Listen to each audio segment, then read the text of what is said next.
لا إله إلا الله لا إله إلا الله لا إله إلا الله محمد رسول الله لا إله إلا الله لا إله إلا الله. السلام علیکم ورحمۃ اللہ وبرکاتہ.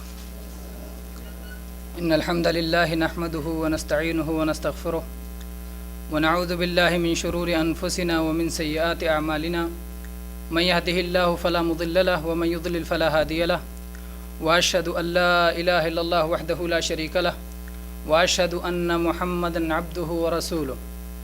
اما بعد فان خير الحديث كتاب الله وخير الهدي هدي محمد صلى الله عليه وسلم وشر الأمور محدثاتها وكل محدثة بدعة وكل بدعة ضلالة وكل ضلالة في النار. برادران اسلام، آج کا ہمارا ماہانہ اجلاس عام خواب اور تعبیریں اس موضوع پر منعقد ہو رہا ہے. انشاءاللہ تعالی پروگرام ختم ہونے پر آپ کو کن سوالوں کے جواب اس میں ملیں گے، آپ وہ سوالات سنیں. جن سوالات کے جوابات انشاءاللہ آپ کو پروگرام مکمل طور پر غور سے سننے سے ان سوالوں کے جواب مل جائیں گے، وہ سوالات آپ سنیے. خواب کسے کہتے ہیں، آپ کو اس کا جواب مل جائے گا. خواب کی حقیقت کیا ہے، خواب کی حقیقت نہ جاننے کی بنا پر کن کن دشواریوں اور پریشانیوں کا سامنا کرنا پڑتا ہے. کیا سارے خواب روحانی دنیا کی سیر ہوتے ہیں، کیا سارے خواب سچے ہوتے ہیں، کیا سارے خواب جھوٹے ہوتے ہیں، کیا سارے خواب لغو اور بے معنی ہوتے ہیں، کیا کچھ خواب اللہ تعالیٰ کی طرف سے بھی ہوتے ہیں، کیا خوابوں کے ذریعے بشارتیں مل سکتی ہیں، کیا خواب نبوت کا ایک حصہ ہے. خواب نبوت کا ایک حصہ ہے، اس کا کیا مفہوم ہے، کیا مطلب ہے. کیسے لوگوں کو سچے خواب نظر آتے ہیں، کس وقت سچے خواب نظر آتے ہیں. سچے خواب نظر آئیں یا خواب میں کوئی بشارت ملے تو کیا کیا جائے. ڈراونے خواب کیوں نظر آتے ہیں، کیا کچھ خواب شیطان کی طرف سے بھی ہوتے ہیں. اگر شیطانی خواب نظر آئیں تو کیا کیا جائے. کیا کچھ خواب اپنے اوہام و خیالات کا بھی نتیجہ ہوتے ہیں. اگر ایک ہی طرح کا خواب بہت سارے لوگوں کو نظر آئے تو اس کا کیا مطلب ہے. خواب کے معاملے میں لوگوں کی کتنی قسمیں ہیں، کیا مردوں اور عورتوں کے خواب میں کوئی فرق ہے، کیا انبیاء نے بھی خواب دیکھے ہیں، اور انبیاء کے خواب میں اور باقی لوگوں کے خواب میں کیا فرق ہے. انبیاء کے خواب کا مقام و مرتبہ کیا ہے. بعض انبیاء نے جو خواب دیکھے ہیں اس کے چند نمونے بھی آپ کے سامنے آئیں گے. کیا خواب میں اللہ کے نبی، اللہ کے رسول محمد صلی اللہ علیہ وسلم کا دیدار ہو سکتا ہے. خوابوں کی تعبیر کسے کہتے ہیں، کیا ہر خواب کو تعبیر کی ضرورت ہوتی ہے. تعبیر کے اعتبار سے خوابوں کی کتنی قسمیں ہیں. چند خواب اور ان کی تعبیروں کے نمونے بھی انشاءاللہ آپ کے سامنے آئیں گے. خواب کی تعبیر کون کر سکتا ہے، خواب کی تعبیر کس سے پوچھنی چاہیے، تعبیر کا علم کس طرح حاصل کیا جا سکتا ہے، تعبیر بتلانے کا سب سے بہتر وقت کیا ہے، کیا کسی خواب کے ذریعے کوئی شرعی مسئلہ ثابت ہو سکتا ہے، کیا کوئی خواب کسی شرعی مسئلے کی دلیل بن سکتا ہے، کیا کسی خواب کے ذریعے کسی شرعی مسئلے کی تائید ہو سکتی ہے، کیا استخارہ کے بعد خواب میں وضاحت ہوتی ہے، خواب میں صحیح موقف کی رہنمائی ہوتی ہے، کیا خواب دیکھے بغیر جھوٹ موٹ خواب بنا لینے کا شرعی حکم کیا ہے. نام نہاد شیخ احمد خادم مسجد نبوی کی طرف سے پھیلائے جانے والے خواب کی کیا حقیقت ہے. اس طرح کے کچھ سوالات ہیں جن کا جواب انشاءاللہ تعالی اس پروگرام کے مکمل ہونے تک انشاءاللہ آپ کو مل جائے گا۔ میرے بھائیوں، خواب سے پہلے میں مناسب سمجھتا ہوں کہ سونے کے چند آداب کا تذکرہ کر دیا جائے، تاکہ خواب میں جو ہے شیطانی اثرات نہ ہوں اور پرسکون نیند آئے، اور نیند جو اللہ تبارک و تعالیٰ کی نشانی ہے، اللہ تبارک و تعالیٰ کی نعمت ہے، انسان کے لیے باعث راحت ہے، اور نیند لینے کے بعد دوبارہ زندگی بھرپور طور پہ نشاط کے ساتھ واپس آتی ہے، اس کا بھرپور فائدہ ہو۔ جب ایک شخص سونے کے آداب کا خیال رکھتا ہے تو نیند کا اسے پورا فائدہ ملتا ہے۔ اس لیے آپ جانتے ہیں کہ اللہ تبارک و تعالیٰ نے نیند کو باعث راحت قرار دیا ہے، وَجَعَلْنَا نَوْمَكُمْ سُبَاتًا، ہم نے تمہاری نیند کو باعث آرام بنایا ہے، باعث راحت بنایا ہے۔ اور اسی طرح سے اللہ نے اس کو اپنی نشانی قرار دی ہے قرآن پاک میں، وَمِنْ آيَاتِهِ مَنَامُكُمْ بِاللَّيْلِ وَالنَّهَارِ، یہ اللہ کی نشانی ہے، دن میں نیند آنا، رات میں نیند آنا، رات میں بھی آتی ہے، دن میں بھی آتی ہے، اور جس کو دن میں بھی نہیں آتی، رات میں بھی نہیں آتی، نیند کی قدر ان سے پوچھنا چاہیے کہ نیند کیا ہے اور اس کی قدر کیا ہے، وہ جانتے ہیں جو بے خوابی کے شکار ہوتے ہیں، جنہیں نیند نہیں آ پاتی۔ میرے بھائیوں، اس لیے وہ آداب جو جناب محمد رسول اللہ صلی اللہ علیہ وسلم نے ہم کو سکھائے ہیں، اللہ تبارک و تعالیٰ نے جن کی تعلیم اپنے رسول کے ذریعے ہمیں دی ہے، ان آداب کا ہمیں خیال رکھنا چاہیے۔ اس میں اہم ادب یہ ہے کہ عشاء کے بعد، صلاۃ عشاء پڑھ لینے کے بعد بلا وجہ بیدار نہ زیادہ دیر تک آدمی بیدار رہے، بلکہ جتنی جلدی ممکن ہو سو جائے۔ اور آپ یہ مشہور حدیث جانتے ہیں جو صحیح بخاری اور حدیث کی دوسری کتاب میں موجود ہے، اللہ کے نبی صلی اللہ علیہ وسلم عشاء سے پہلے سونا ناپسند کرتے تھے اور عشاء کے بعد جاگنا ناپسند کرتے تھے۔ لیکن یہ سب کب؟ جب عشاء کے بعد جاگنا بلا وجہ ہو، لغو اسباب کی بنا پر ہو، فضول کاموں کی وجہ سے ہو۔ لیکن اگر کوئی دنیاوی ضرورت ہے یا کوئی دینی مصلحت ہے، دینی مصلحت ہو یا دنیاوی ضرورت ہو، دونوں کی بنا پر عشاء کے بعد جاگ سکتے ہیں، جاگنا جائز ہے۔ چنانچہ آپ دیکھیں گے کہ صحیح بخاری میں امام بخاری رحمہ اللہ نے نبی کریم صلی اللہ علیہ وسلم کی زندگی سے ایسے بہت سارے واقعات ذکر کیے ہیں جس میں آپ صلی اللہ علیہ وسلم نے عشاء کے بعد تقریر فرمائی ہے، یا ابو بکر رضی اللہ عنہ کے ساتھ بیٹھ کر کے مسلمانوں کے معاملات میں مشورے کیے ہیں، یا اسی طرح سے عشاء کے بعد رات کا کھانا کھایا ہے، یا مہمانوں کو کھانا کھلایا ہے۔ تو یہ ساری باتیں ہی صحیح احادیث سے ثابت ہیں۔ اس سے معلوم ہوتا ہے کہ اگر دینی مصلحت ہو یا دنیاوی مصلحت ہو تو عشاء کے بعد جاگنا جائز ہے، بلا کراہت جائز ہے، اور اگر کوئی وجہ نہ ہو، فضول میں جاگنا ہو، تو ایسا کرنا کراہت سے خالی نہیں ہے۔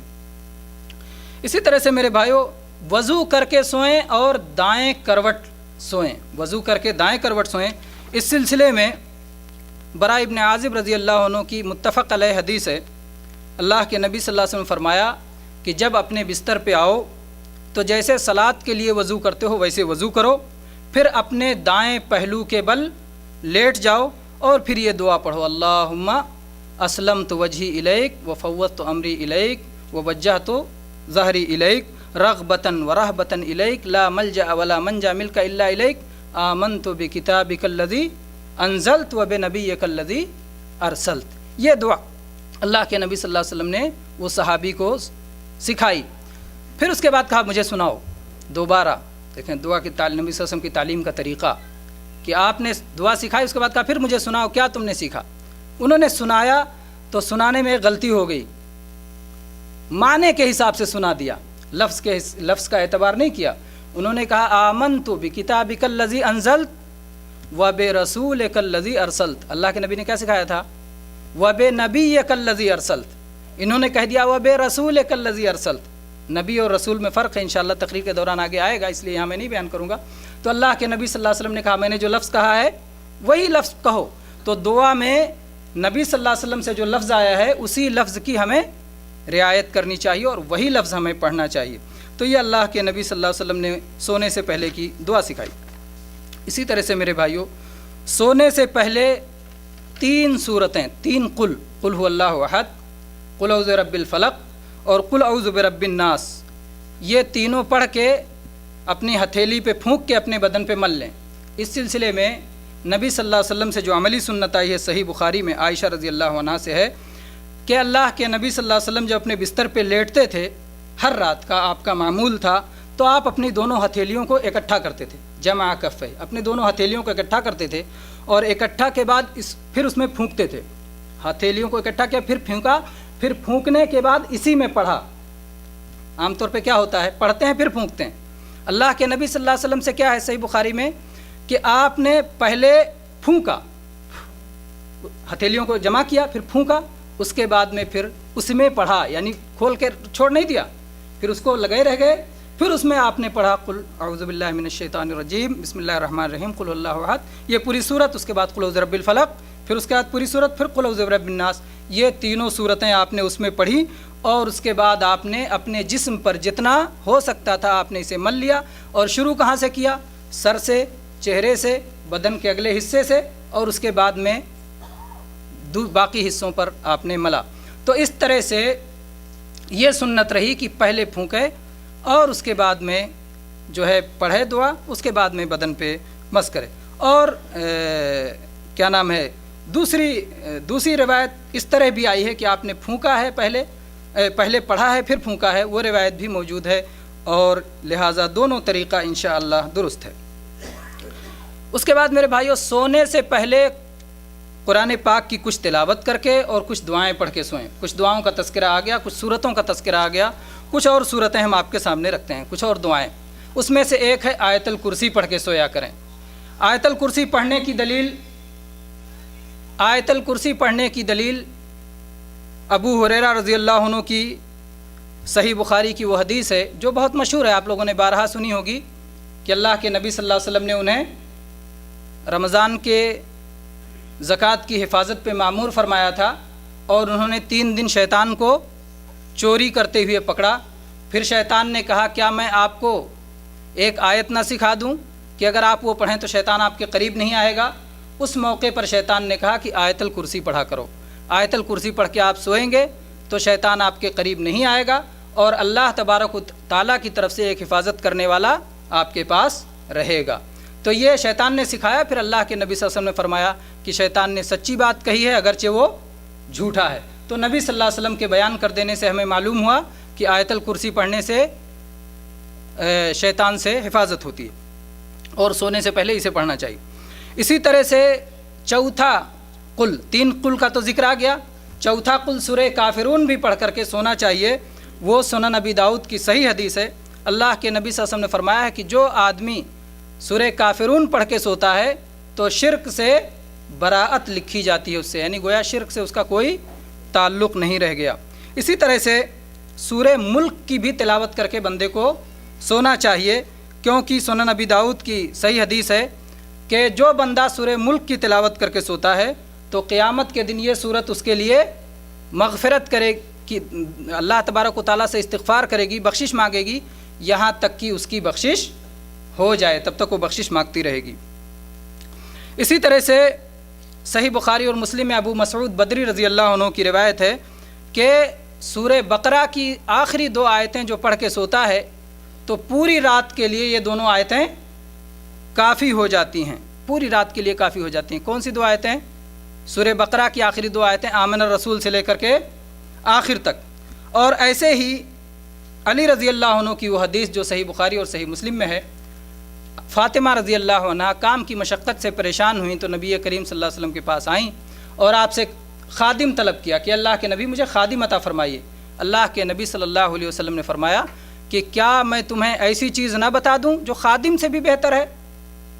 آپ نے کہا جب سونے لگو تو 33 مرتبہ سبحان اللہ کہہ کر کے، 33 مرتبہ الحمدللہ کہہ کر کے، اور 33 مرتبہ اللہ اکبر پڑھ کر کے، 34 مرتبہ اللہ اکبر پڑھ کر کے سویا کرو، یہ خادم سے بہتر ہے۔ اسی طرح سے جو دعائیں ہمیں پڑھ کے سونا چاہیے رات میں، اس میں سے ایک ہے سید الاستغفار۔ سید الاستغفار، یہ صحیح بخاری کی روایت ہے، اللہ کے نبی صلی اللہ علیہ وسلم نے فرمایا ہے کہ جو آدمی سونے سے پہلے پڑھ کر کے اسے سوتا ہے اور اسی رات اس کی موت آ جاتی ہے تو وہ جنتی ہوگا، اور جو صبح میں پڑھتا ہے اور اسی دن میں اس کی موت ہو جاتی ہے تو وہ جنتی ہوگا۔ اور سید الاستغفار کا ذکر ان پروگراموں میں بار بار آ چکا ہے کہ وہ دعا پڑھ کے ہمیں سونا چاہیے۔ اللہم انت ربی لا الہ الا انت خلقتنی وانا عبدک وانا علی عہدک ووعدک ما استطعت اعوذ بک من شر ما صنعت ابوء لک بنعمتک علی وابوء لک بذنبی فاغفر لی فانہ لا یغفر الذنوب الا انت۔ یہ سید الاستغفار پڑھ کے ہمیں سونا چاہیے۔ اسی طرح سے میرے بھائیوں، اگر عشاء کے بعد آپ نے وتر نہیں پڑھا ہے تو وتر پڑھ کر کے سوئیں۔ کیا بہتر ہوگا کہ سونے سے پہلے آدمی دن بھر کا جائزہ بھی لے کہ اس نے کیا کیا، کیا کھویا، کیا پایا، اور اللہ تبارک و تعالیٰ کی کتنی فرما برداری کی اور کن امور پر اسے توبہ کرنا چاہیے۔ اسی طرح سے سونے کے معاملے میں بتایا گیا کہ سنت کا طریقہ کیا ہے، مستحب طریقہ کیا ہے کہ داہنے کروٹ سوئے اور اپنے ہاتھوں کو اپنے رخسار کے نیچے رکھ کے سوئے، یہ سنت کا طریقہ ہے۔ بعض چیزیں منع ہیں، سخت منع ہے، اللہ تبارک و تعالیٰ کو ناپسند ہیں۔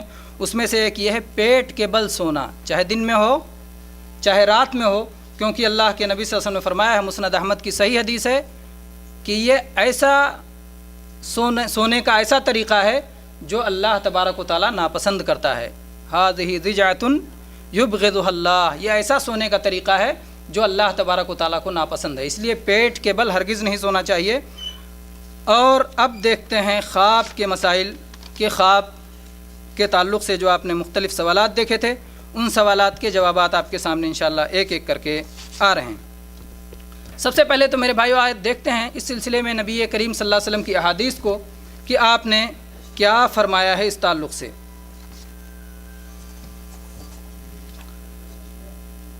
صحیح بخاری، صحیح مسلم، سنن ترمذی اور مسند احمد میں عبادہ ابن ثابت رضی اللہ عنہ سے یہ حدیث مروی ہے کہ اللہ کے نبی صلی اللہ علیہ وسلم نے فرمایا کہ نبوت اور رسالت کا سلسلہ ختم ہو چکا ہے، اب میرے بعد نہ کوئی نبی آنے والا ہے اور نہ کوئی رسول آنے والا ہے۔ جب آپ نے یہ کہا تو صحابہ کو بڑا شاق گزرا، بہت تکلیف ہوئی اس بات سے کہ نبوت اور رسالت کا سلسلہ ختم ہو گیا، اس لیے کہ نبوت اور رسالت کے ذریعے سے مستقبل کی بہت ساری باتیں معلوم ہوتی ہیں اور وحی آتی ہے اور اللہ تبارک و تعالیٰ سے اور اس کے بندوں سے رابطہ رہتا ہے۔ تو جب یہ رابطہ ختم ہو جائے گا تو یہ سن کر کے صحابہ کرام کو کافی تکلیف ہوئی، تو اللہ کے نبی صلی اللہ علیہ وسلم نے فرمایا لیکن بشارتیں باقی ہیں، مبشرات باقی ہیں۔ لوگوں نے پوچھا کہ اللہ کے نبی یہ بشارتوں کا کیا مطلب ہے، مبشرات کا کیا مطلب ہے؟ آپ نے فرمایا الرؤیا الصالحہ یراھا الرجل او تری لہ، یہ اچھے خواب ہیں جو کوئی شخص دیکھتا ہے یا اس شخص کے لیے کوئی دیکھتا ہے۔ اللہ کے نبی صلی اللہ علیہ وسلم نے فرمایا کہ اچھے خواب، نیک خواب جو ایک انسان دیکھتا ہے یا اس کے لیے کوئی دیکھتا ہے، یہ بشارتیں ہیں، اور یہ نبوت کے 46ویں حصے میں سے ایک حصہ ہیں۔ کتنے حصے میں سے ایک حصہ آپ نے فرمایا؟ نبوت کے 46ویں حصے میں سے ایک حصہ ہیں۔ اسی طرح سے میرے بھائیوں، نبوت کے 46ویں حصے کا کیا مفہوم ہے، آئیے پہلے دیکھ لیتے ہیں۔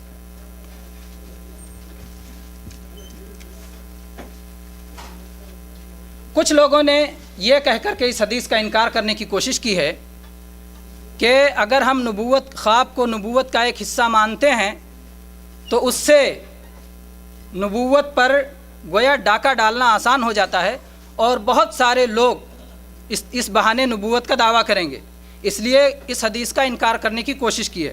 سب سے پہلی بات یہ کہ جب ہم اللہ کے نبی صلی اللہ علیہ وسلم پر ایمان رکھتے ہیں تو پھر جو بھی آپ صلی اللہ علیہ وسلم کی حدیث آئے اس پر ہمیں ایمان لانا ہے۔ اس طرح کے بے جا شبہات پیدا کر کے ہم کسی حدیث کا انکار نہیں کر سکتے۔ میرے بھائیوں، بات یہ چل رہی تھی کہ نبی کریم صلی اللہ علیہ وسلم نے خواب کو 46واں حصہ قرار دیا ہے۔ اس سے کچھ لوگوں نے یہ مراد لیا ہے، پہلے تو اس پر ہمیں ایمان لانا ہے، اب اس سے مراد کیا ہے؟ اس سے مراد کچھ لوگوں نے یہ کہا کہ نبی کریم صلی اللہ علیہ وسلم کی نبوت کی زندگی کل کتنے سال تھی؟ 23 سال کی زندگی تھی۔ 40 سال پہ آپ کو نبی بنایا گیا اور 63 سال پہ آپ کی وفات ہوئی، 63 سال پہ آپ کی وفات ہوئی۔ اب کل 23 سال بچتے ہیں جو نبوت کی زندگی تھی، اس میں 6 مہینے تک آپ کو خواب آتے رہے، لہٰذا جب 23 سال میں 6 مہینے خواب آتے رہے تو یہ ہو گیا 46واں حصہ، اس لیے کہ 12 مہینے کا ایک سال ہوتا ہے اور 23 سال اس طرح سے بن جاتے ہیں، تو یہ کل 6 مہینے 46واں حصہ ہو گئے۔ یہ بات صحیح نہیں ہے، یہ بات صحیح نہیں ہے، کیونکہ 46واں حصہ اگر آپ نے نبی صلی اللہ علیہ وسلم کے لیے بنا دیا تو اللہ کے نبی نے یہ حدیث کس کے لیے بیان کی ہے؟ امت کے لیے بیان کی ہے، تو پھر امت کو اس سے کیا فائدہ ہوا؟ اللہ کے نبی صلی اللہ علیہ وسلم نے تو خدید امت کو بیان کی ہے کہ نبوت کا 46واں حصہ ہے اور بشارتیں ہیں جو کہ کوئی نیک آدمی خواب دیکھے گا وہ نبوت کا حصہ ہوگا۔ تو اگر آپ نے نبی صلی اللہ علیہ وسلم کے لیے بنا دیا تو اس جو خواب کی اہمیت اللہ کے نبی صلی اللہ علیہ وسلم نے بیان کی تھی وہ اہمیت ختم ہو گئی، لہٰذا یہ تفسیر اس کی درست نہیں ہوگی۔ پھر حدیث میں کئی حصے آئے ہیں، کہیں 40واں حصہ آیا ہے، کہیں 70واں حصہ خواب کو بتایا گیا ہے، تو 46ویں حصے کا آپ نے بیان کر دیا تو 40ویں کا پھر کیا مطلب ہوگا؟ پھر 17ویں کا مطلب کیا ہوگا؟ اور وہ حدیثیں بھی جبکہ صحیح ہیں۔ پھر یہ کہنا کہ ابتدا میں آپ کو 6 مہینے لگاتار خواب آئے، بعد میں بھی تو خواب آئے، ان مدتوں کو جوڑیں گے تو پھر اس کا حساب کیسے بنے گا؟ آپ نے خواب دیکھا، جسے آگے تذکرہ آئے گا کہ احد میں آپ نے خواب دیکھا، اور دوسرے مواقع پہ آپ نے صلح حدیبیہ سے پہلے آپ نے خواب دیکھا، تو بہت سارے آپ نے خواب دیکھے ہیں، ان کو بھی جوڑو گے تو 6 مہینے سے زیادہ کی مدت ہو جائے گی۔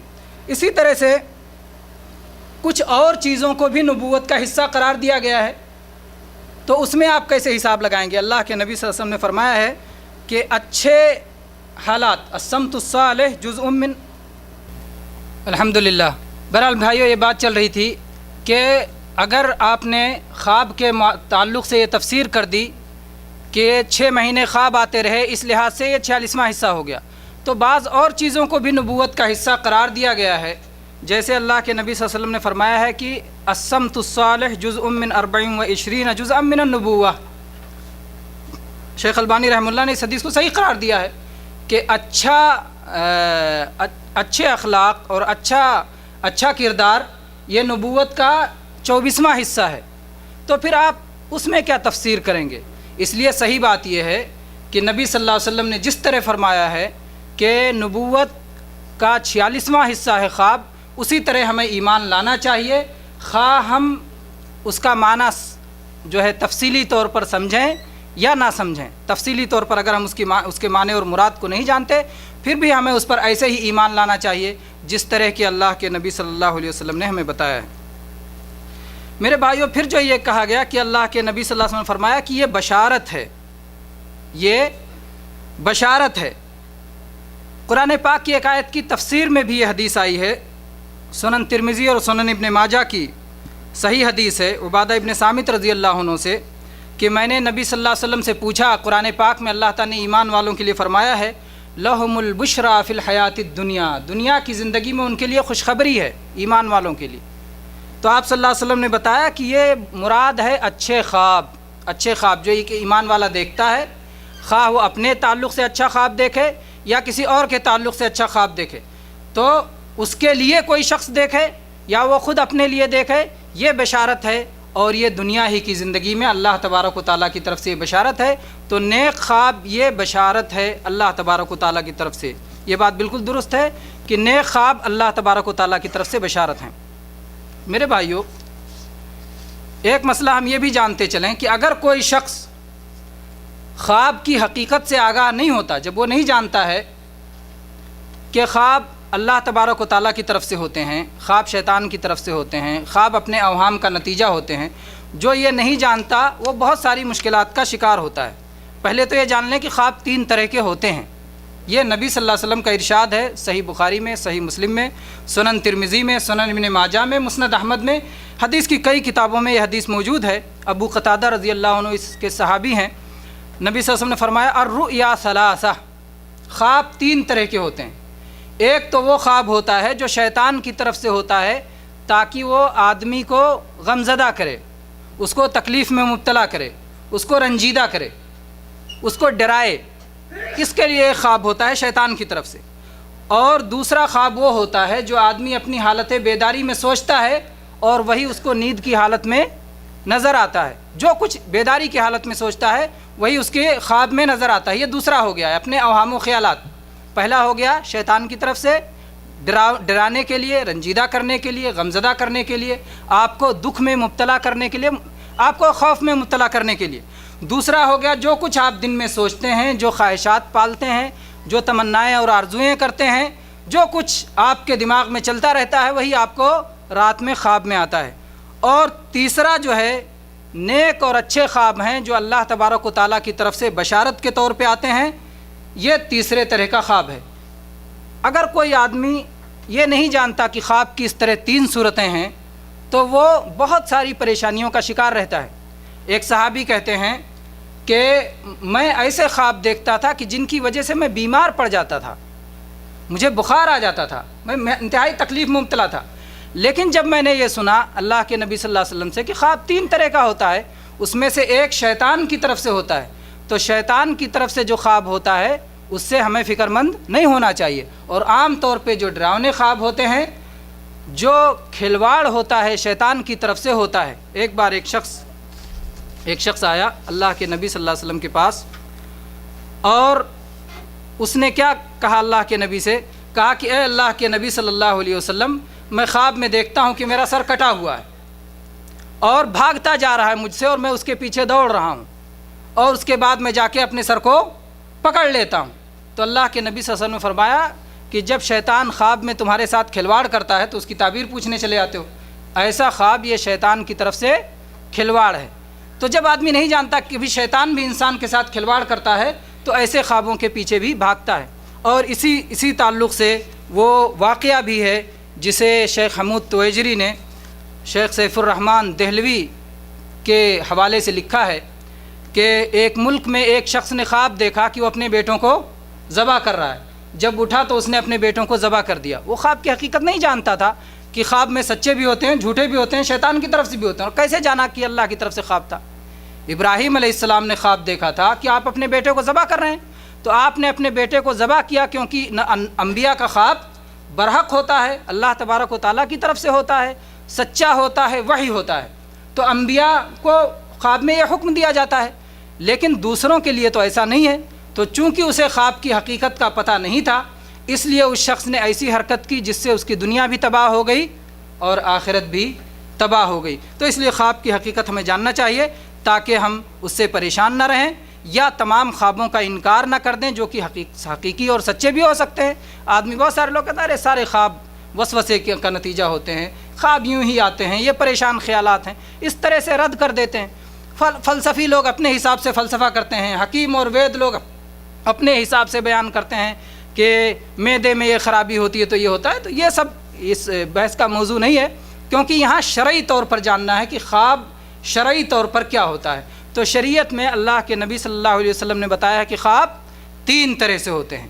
ایک خواب شیطان کی طرف سے ڈرانے اور غمزدہ کرنے کے لیے ہوتا ہے، دوسرا خواب اپنے اوہام و خیالات کا نتیجہ ہوتا ہے جو انسان جو کچھ سوچتا ہے، اور تیسرا خواب اللہ تبارک و تعالیٰ کی طرف سے بشارت ہوتا ہے، خوشخبری ہوتی ہے۔ اللہ کے نبی صلی اللہ علیہ وسلم نے اپنی اسی حدیث میں جو بخاری و مسلم اور حدیث کی دوسری کتابوں میں ہے، اس میں آپ نے فرمایا کہ اگر کوئی شخص ایسا خواب دیکھے جس خواب سے وہ محبت کرتا ہے، جس خواب کو وہ پسند کرتا ہے، تو وہ یقین کرے کہ یہ خواب اللہ تبارک و تعالیٰ کی طرف سے ہے، اس لیے اس پر اللہ کی حمد کرے۔ یعنی جب آپ نے اچھا خواب دیکھا تو کیا کہیں؟ الحمدللہ۔ آپ نے اپنے لیے اچھا خواب دیکھا، کوئی خوشخبری، کوئی بشارت ملی خواب کو، تو اس پر اللہ کی حمد کریں، الحمدللہ پڑھیں۔ اور اگر آپ چاہتے ہیں تو اس کو بیان کرنے کی بھی اجازت ہے، آپ اس کو بیان بھی کر سکتے ہیں۔ آپ یہاں پر یہ مسئلہ بھی اب بیان کرنے کی بات آ گئی تو یاد آ گیا کہ اللہ کے نبی صلی اللہ علیہ وسلم نے خواب کو نبوت کا 46واں حصہ قرار دیا ہے۔ جتنی بھی روایتیں آئی ہیں کسی میں بھی رسالت کا حصہ نہیں بتایا گیا، خواب کو نبوت کا حصہ قرار دیا۔ مولانا داؤد راز رحمہ اللہ جنہوں نے صحیح بخاری کی شرح کی ہے، انہوں نے کسی شارح کے حوالے سے بات لکھی ہے کہ جو یہاں پر اللہ کے نبی صلی اللہ علیہ وسلم نے نبوت کا حصہ قرار دیا، اس میں راز یہ ہے کہ نبی بہت سارے انبیاء ایسے گزرے ہیں کہ جن پر اللہ تعالیٰ کی طرف سے وحی آتی تھی لیکن ان کو تبلیغ کا حکم نہیں تھا، اور ان کی شریعت بھی اپنی نہیں تھی، بلکہ وہ پرانے رسولوں کی شریعت پر چلتے تھے، پرانے رسولوں کی شریعت پہ چلتے تھے۔ تو اس لیے خواب جب آدمی دیکھے تو گویا اللہ تبارک و تعالیٰ کی طرف سے ایک چیز اسے معلوم ہوئی، لیکن اس کو بیان کرنے کی ذمہ داری اس کی نہیں ہے، کیونکہ یہ نبوت ہے اور نبوت میں تبلیغ کا حکم نہیں ہوتا ہے۔ بہرحال یہ مکمل نبوت نہیں ہے بلکہ نبوت کا ایک چھوٹا سا حصہ ہے۔ تو آپ نے فرمایا کہ اگر اسے چاہے تو بیان بھی کر سکتا ہے، اور البتہ اتنا خیال رکھے بیان کرتے ہوئے کہ اسی سے بیان کرے جس سے اس کو محبت ہے، اور جس کو اس سے محبت ہے، یعنی کسی محبوب سے بیان کرے، اور اس کی تعبیر بھی کر سکتا ہے۔ بعض خواب ایسے ہوتے ہیں جن میں تعبیر کی ضرورت نہیں ہوتی، جیسے خواب آتے ہیں ویسے آدمی اس کو سمجھ لیتا ہے، اور بعض خواب ایسے ہوتے ہیں جن میں تعبیر کی ضرورت ہوتی ہے، تو اس کا معنی کچھ اور ہوتا ہے، ظاہر میں کچھ نظر آتا ہے اور معنی اور مفہوم اور وضاحت اس کی کچھ اور ہوتی ہے۔ تو اگر وہ اس کو سمجھتا ہے کہ یہ خواب لائق تعبیر ہے تو اس کی تعبیر بھی کر سکتا ہے۔ تو اب ان چیزوں کو سامنے رکھتے ہوئے خواب اگر سچے ہوں تو ان کے کتنے آداب سمجھ میں آئے، دیکھتے ہیں۔ صحیح بخاری میں ابو سعید رضی اللہ عنہ کی جو حدیث ہے کہ اچھے خواب اللہ تعالیٰ کی طرف سے ہیں، اس پر اللہ کی حمد بیان کرے اور اس کو بیان کرے۔ دوسری چیز، جب محبوب خواب دیکھے تو اسی سے بیان کرے جس سے محبت رکھتا ہے، اور اگر اچھا خواب دیکھے تو اس سے بشارت قبول کرے۔ یہ صحیح مسلم کی حدیث ہے۔ سنن ترمذی میں الفاظ ہیں کہ اگر اچھا خواب دیکھے تو اس کو کسی عقل مند سے اور کسی حبیب سے بیان کرے، لبیباً او حبیبا، کسی عقل مند سے اور کسی محبت والے سے بیان کرے۔ کیا فائدہ ہے عقل مند سے بیان کرنے کا اور اپنے محبوب سے بیان کرنے کا؟ کیا فائدہ ہو سکتا ہے؟ اپنے اگر محبوب سے بیان کرے گا تو وہ اس سے حسد نہیں کرے گا۔ اگر اچھا خواب ہے، یوسف علیہ السلام نے خواب میں دیکھا، پوری سورہ یوسف اس پر نازل ہوئی، انہوں نے خواب میں دیکھا کہ 11 ستارے اور ایک سورج اور ایک چاند ان کو سجدہ کر رہے ہیں۔ انہوں نے اپنے باپ یعقوب علیہ السلام سے بیان کیا۔ یعقوب علیہ السلام اللہ کے نبی تھے۔ انہوں نے کہا لا تقصص رؤیاک علی اخوتک، اپنے بھائیوں سے خواب نہیں بیان کرنا، کیونکہ تمہارے بھائی تم سے محبت نہیں رکھتے، تو اپنے بھائیوں سے خواب نہیں بیان کرنا۔ تو وہاں گویا اس حدیث میں ہی کہا گیا کہ کسی حبیب سے بیان کرے یا عقل مند سے بیان کرے۔ عقل مند سے بیان کرنے کا فائدہ کیا ہے کہ عقل مند یا تو آپ کو وہ تعبیر، اگر اس میں کوئی ایسی بات ہوگی جس سے آپ کو غم ہونے والی چیز ہوگی تو عقل مند اس کو نہیں بیان کرے گا، یا سلیقے کے ساتھ بیان کرے گا، کیونکہ تعبیر کرنے کا ایک سلیقہ ہوتا ہے، اور سلیقہ نہ ہونے کی وجہ سے تعبیر ایسا رخ اختیار کر لیتی ہے کہ سننے والا اس میں جو ہے تکلیف میں مبتلا ہو جاتا ہے۔ اس سلسلے میں امام ابن سیرین رحمہ اللہ کے زمانے کا ایک واقعہ، بڑا معروف واقعہ ہے، جسے شیخ ابو اسحاق حوینی نے ذکر فرمایا ہے۔ مصر کے بڑے مشہور سلفی عالم ہیں شیخ ابو اسحاق حوینی، انہوں نے ذکر کیا ہے کہ ایک شخص نے ابن سیرین رحمہ اللہ کے زمانے میں خواب دیکھا کہ میرے سارے دانت ٹوٹ گئے ہیں۔ ایک تعبیر کرنے والے کے پاس پہنچا، ان سے کہا کہ میں نے ایسے ایسا خواب دیکھا ہے۔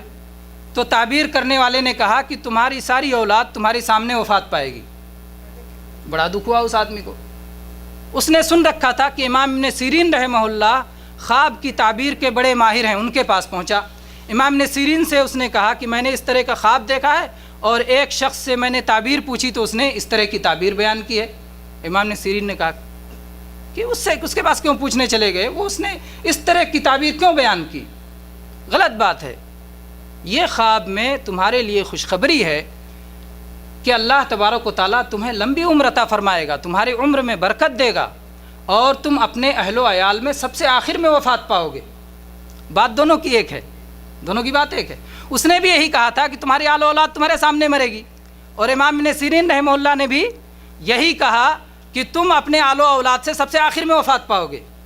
بات دونوں کی ایک تھی، لیکن کہنے کا سلیقہ تھا۔ انہوں نے کہا کہ اللہ تبارک و تعالیٰ تمہاری عمر میں برکت عطا فرمائے گا، اور تم کو اتنی لمبی عمر ملے گی کہ تم اپنے اہل و عیال سے سب سے آخر میں وفات پاؤ گے۔ تو بات ایک ہی ہوئی، لیکن کہنے کے سلیقے سے بات مختلف ہو گئی۔ تو اس لیے جو اللہ کے نبی صلی اللہ علیہ وسلم نے یہ بتایا ہے کہ کسی عالم سے خواب بیان کرو اور کسی محبوب سے بیان کرو، کسی عقل مند سے بیان کرو، تو اس میں یہ فائدہ ہے۔ اور عالم کا ایک فائدہ یہ بھی ہوگا کہ ایک خواب کی کئی تعبیریں ہوتی ہیں، اس میں سے جو اچھی سے اچھی تعبیر ہو سکتی ہے وہ اسے اس پر محمول کرے گا۔ تو میرے بھائیوں، گویا اچھے خواب کے آداب کتنے ہو گئے؟ 3 آداب ہو گئے۔ 3 آداب ہوئے۔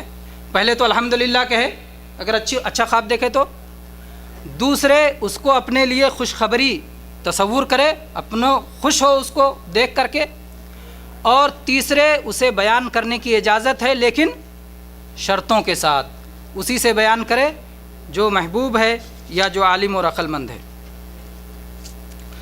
پھر اس کے بعد میں حدیث میں آگے اللہ کے نبی صلی اللہ علیہ وسلم نے فرمایا کہ اگر کوئی ایسی چیز دیکھے جو اسے ناپسند ہے تو یہ شیطان کی طرف سے ہے، ڈراؤنا ہے، گھبراہٹ پیدا کرنے والا ہے، ڈر پیدا کرنے والا ہے، مستقبل کے بارے میں کوئی ایسی بات ہے جو تکلیف دہ ہے اس کے لیے، اس طرح کی کوئی چیز دیکھے تو اسے سمجھے کہ یہ شیطان کی طرف سے ہے اور شیطان اسے ڈرانا چاہتا ہے۔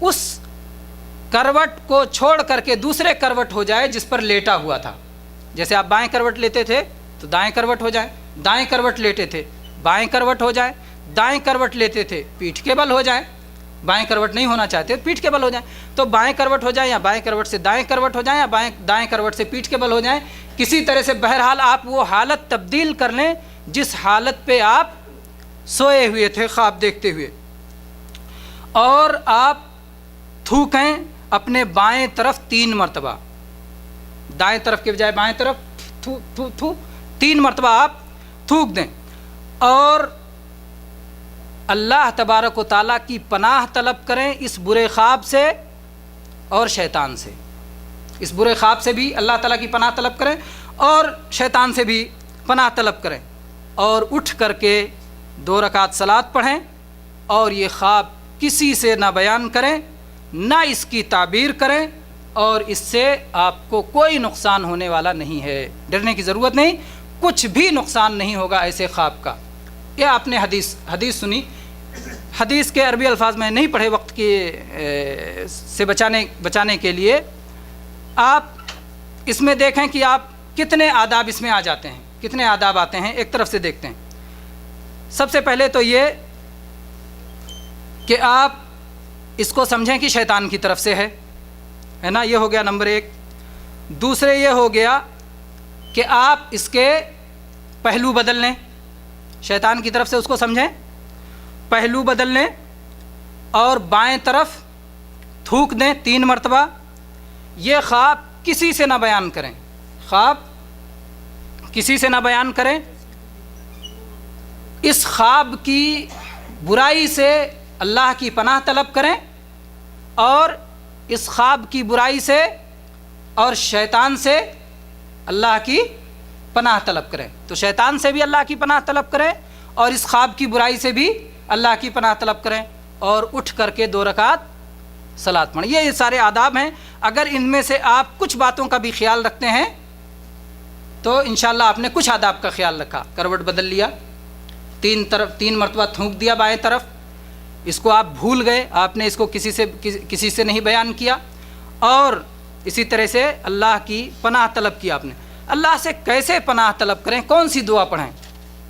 آپ اگر اس کے کچھ نہیں جانتے تو آپ کہنے کہ اے اللہ اس برے خواب سے میں تیری پناہ چاہتا ہوں، اے اللہ اس برے خواب سے تیری پناہ چاہتا ہوں، اے اللہ شیطان مردود سے تیری پناہ چاہتا ہوں۔ اور اگر آپ کو وہ دعا یاد ہے جو کہ سلف سے مروی ہے تو وہ دعا پڑھیں آپ۔ ابراہیم نخعی رحمہ اللہ یہ سلف میں سے ہیں، انہوں نے اس موقع پر یہ دعا سکھائی ہے جو کہ سنن سعید بن منصور، مصنف عبد الرزاق اور مصنف ابن ابی شیبہ میں صحیح سند سے مروی ہے۔ حافظ ابن حجر رحمہ اللہ نے اس کی سند کو صحیح کہا ہے۔ انہوں نے دعا سکھائی، اعوذ بما عاذت بہ ملائکۃ اللہ ورسلہ من شر رؤیای ہذہ ان یصیبنی فیہا ما اکرہ فی دینی و دنیائے۔ یہ دعا ابراہیم نخعی رحمہ اللہ نے سکھائی ہے۔ اور ایک دعا جو کہ نبی کریم صلی اللہ علیہ وسلم سے مروی ہے، اگر کوئی آدمی نیند میں ڈر جائے، اس سلسلے میں اللہ کے نبی صلی اللہ علیہ وسلم نے یہ دعا سکھائی ہے، اعوذ بکلمات اللہ التامات من شر غضبہ وعذابہ وشر عبادہ ومن ہمزات الشیاطین وان یحضرون ومن شر ہمزات الشیاطین وان یحضرون۔ یہ دعا آدمی پڑھ لے اگر اسے یہ دعا یاد ہے۔ اس کو جو ہے امام مالک نے، امام نسائی نے، امام ابو داؤد نے، امام ترمذی نے، امام حاکم نے اس حدیث کو روایت کیا ہے، اور امام حاکم نے اور امام ترمذی نے اسے قابل قبول قرار دیا ہے، علامہ البانی نے بھی اسے حسن کہا ہے۔ تو یہ رہے، اگر برا خواب دیکھیں تو آپ تعوذ کیسے کریں اس کا بیان۔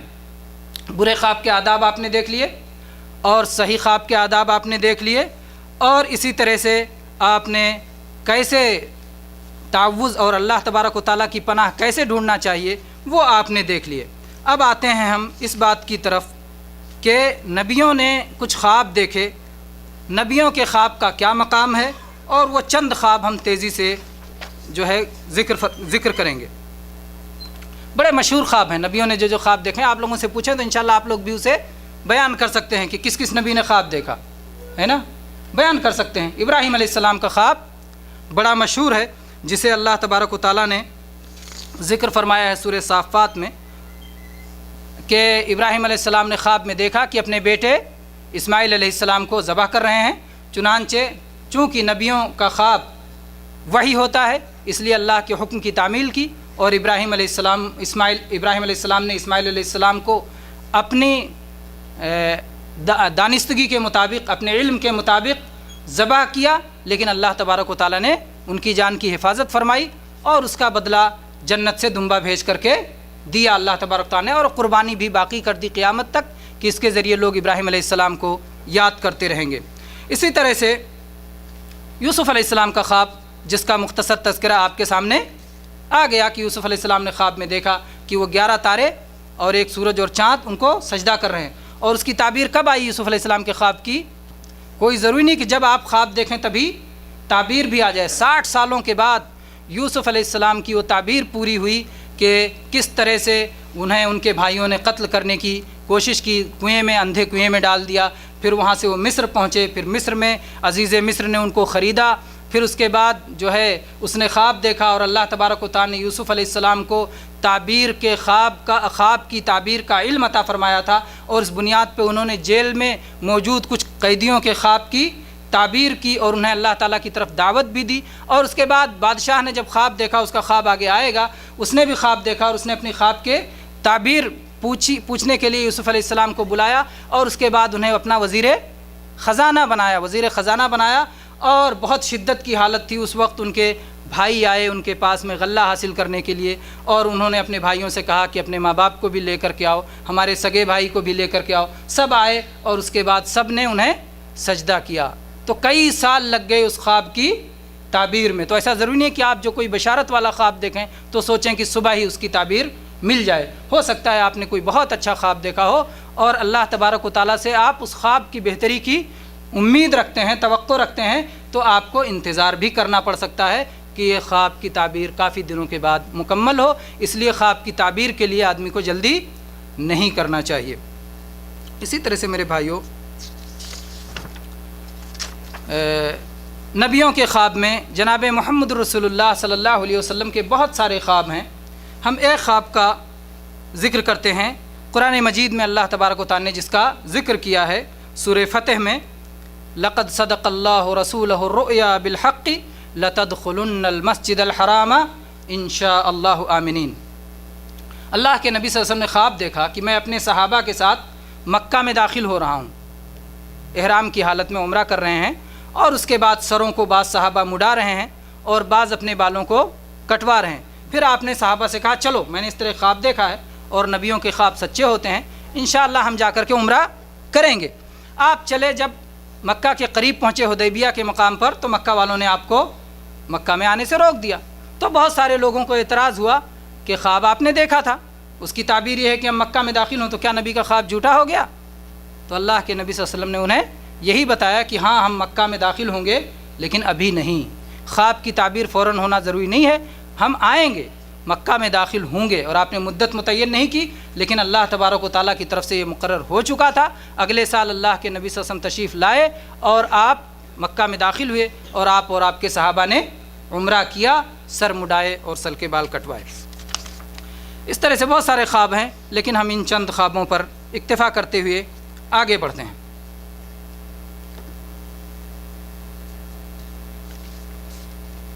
خواب کے تعلق سے اللہ کے نبی کریم صلی اللہ علیہ وسلم کی یہ حدیث جو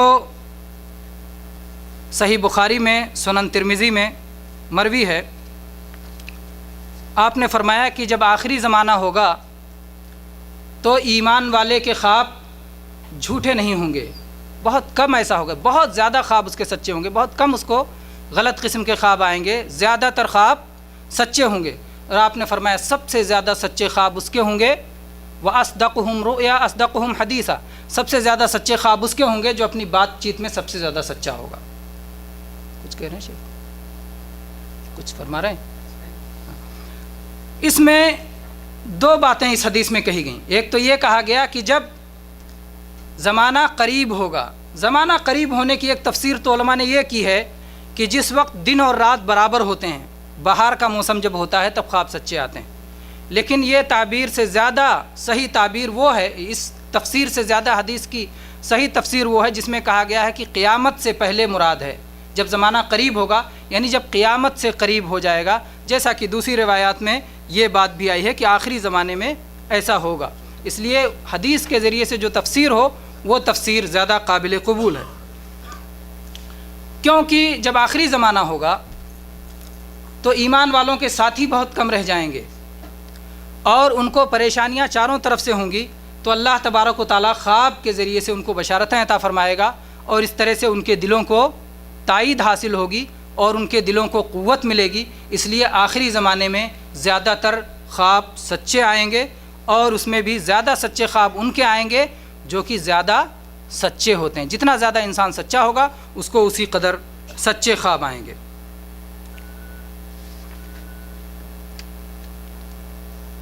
اور خواب کے آداب میں سے ایک اہم ادب یہ بھی ہے جس کا ذکر پیچھے نہیں ہوا، یہ حدیث جو ہے سنن ترمذی کی اور سنن ابو داؤد کی بھی حدیث ہے، اور یہ حدیث حسن ہے یعنی قابل قبول ہے۔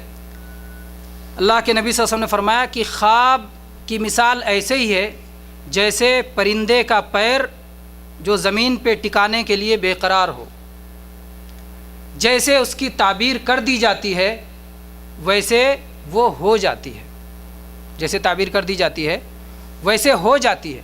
اس لیے برے خواب میں یہ بیان کیا گیا کہ اس کو کسی سے آپ بیان نہ کریں، اس لیے کہ آپ نے ایک برا خواب دیکھا اور اسے کسی سے بیان کر دیا، اس نے اگر اس کی بری تعبیر کر دی، اگر وہ اللہ تعالیٰ کی طرف سے نہ ہو، سچا خواب نہ ہو، ہونے والا تو نہیں ہے وہ، اس لیے کہ اللہ تعالیٰ کی طرف سے نہیں ہو تو کچھ نہیں ہوگا، کچھ نہیں ہوگا، لیکن اس شخص کے غلط تعبیر کی وجہ سے آپ پریشان رہیں گے، آپ پریشان رہیں گے، آپ تکلیف میں رہیں گے۔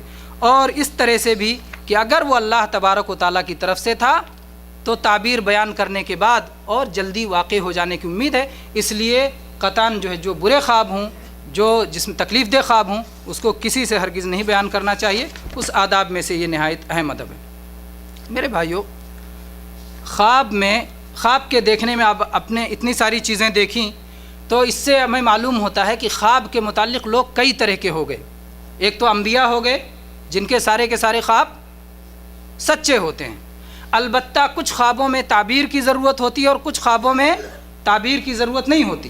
ابراہیم علیہ السلام نے خواب میں دیکھا کہ میں اپنے بیٹے کو ذبح کر رہا ہوں، تعبیر نہیں، وہی کام کرنا ہے نا۔ یوسف علیہ السلام نے خواب میں دیکھا کہ میں 11 تارے مجھے سجدہ کر رہے ہیں، وہاں تعبیر کی ضرورت تھی، 11 تاروں سے مراد ان کے 11 بھائی ہیں۔ تو انبیاء کے سارے خواب سچے ہوتے ہیں، البتہ کچھ خواب کی تعبیر کی ضرورت ہوتی ہے اور کچھ خواب میں تعبیر کی ضرورت نہیں ہوتی، ویسے ہی ہوتے ہیں۔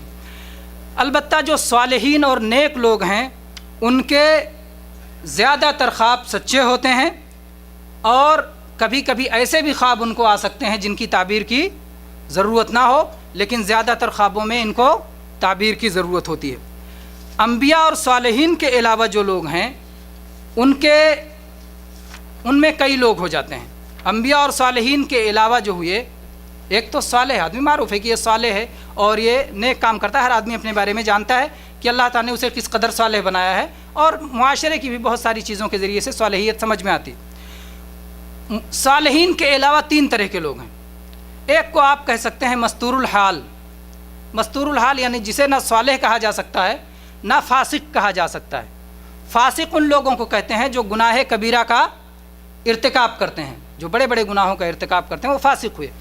اور جو نہ بہت زیادہ نیک ہے اور نہ ہی بڑے گناہ کرتا ہے، چھوٹے موٹے گناہ بھی اس سے ہو جاتے ہیں، تو ایسے لوگوں کو مستور الحال کہتے ہیں۔ ایسے لوگوں کو دونوں طرح کے خواب آتے ہیں، سچے بھی آتے ہیں جھوٹے بھی آتے ہیں، زیادہ تر لوگ ایسے ہی ہوتے ہیں، تو ان کو سچے جھوٹے ہر طرح کے خواب آتے ہیں۔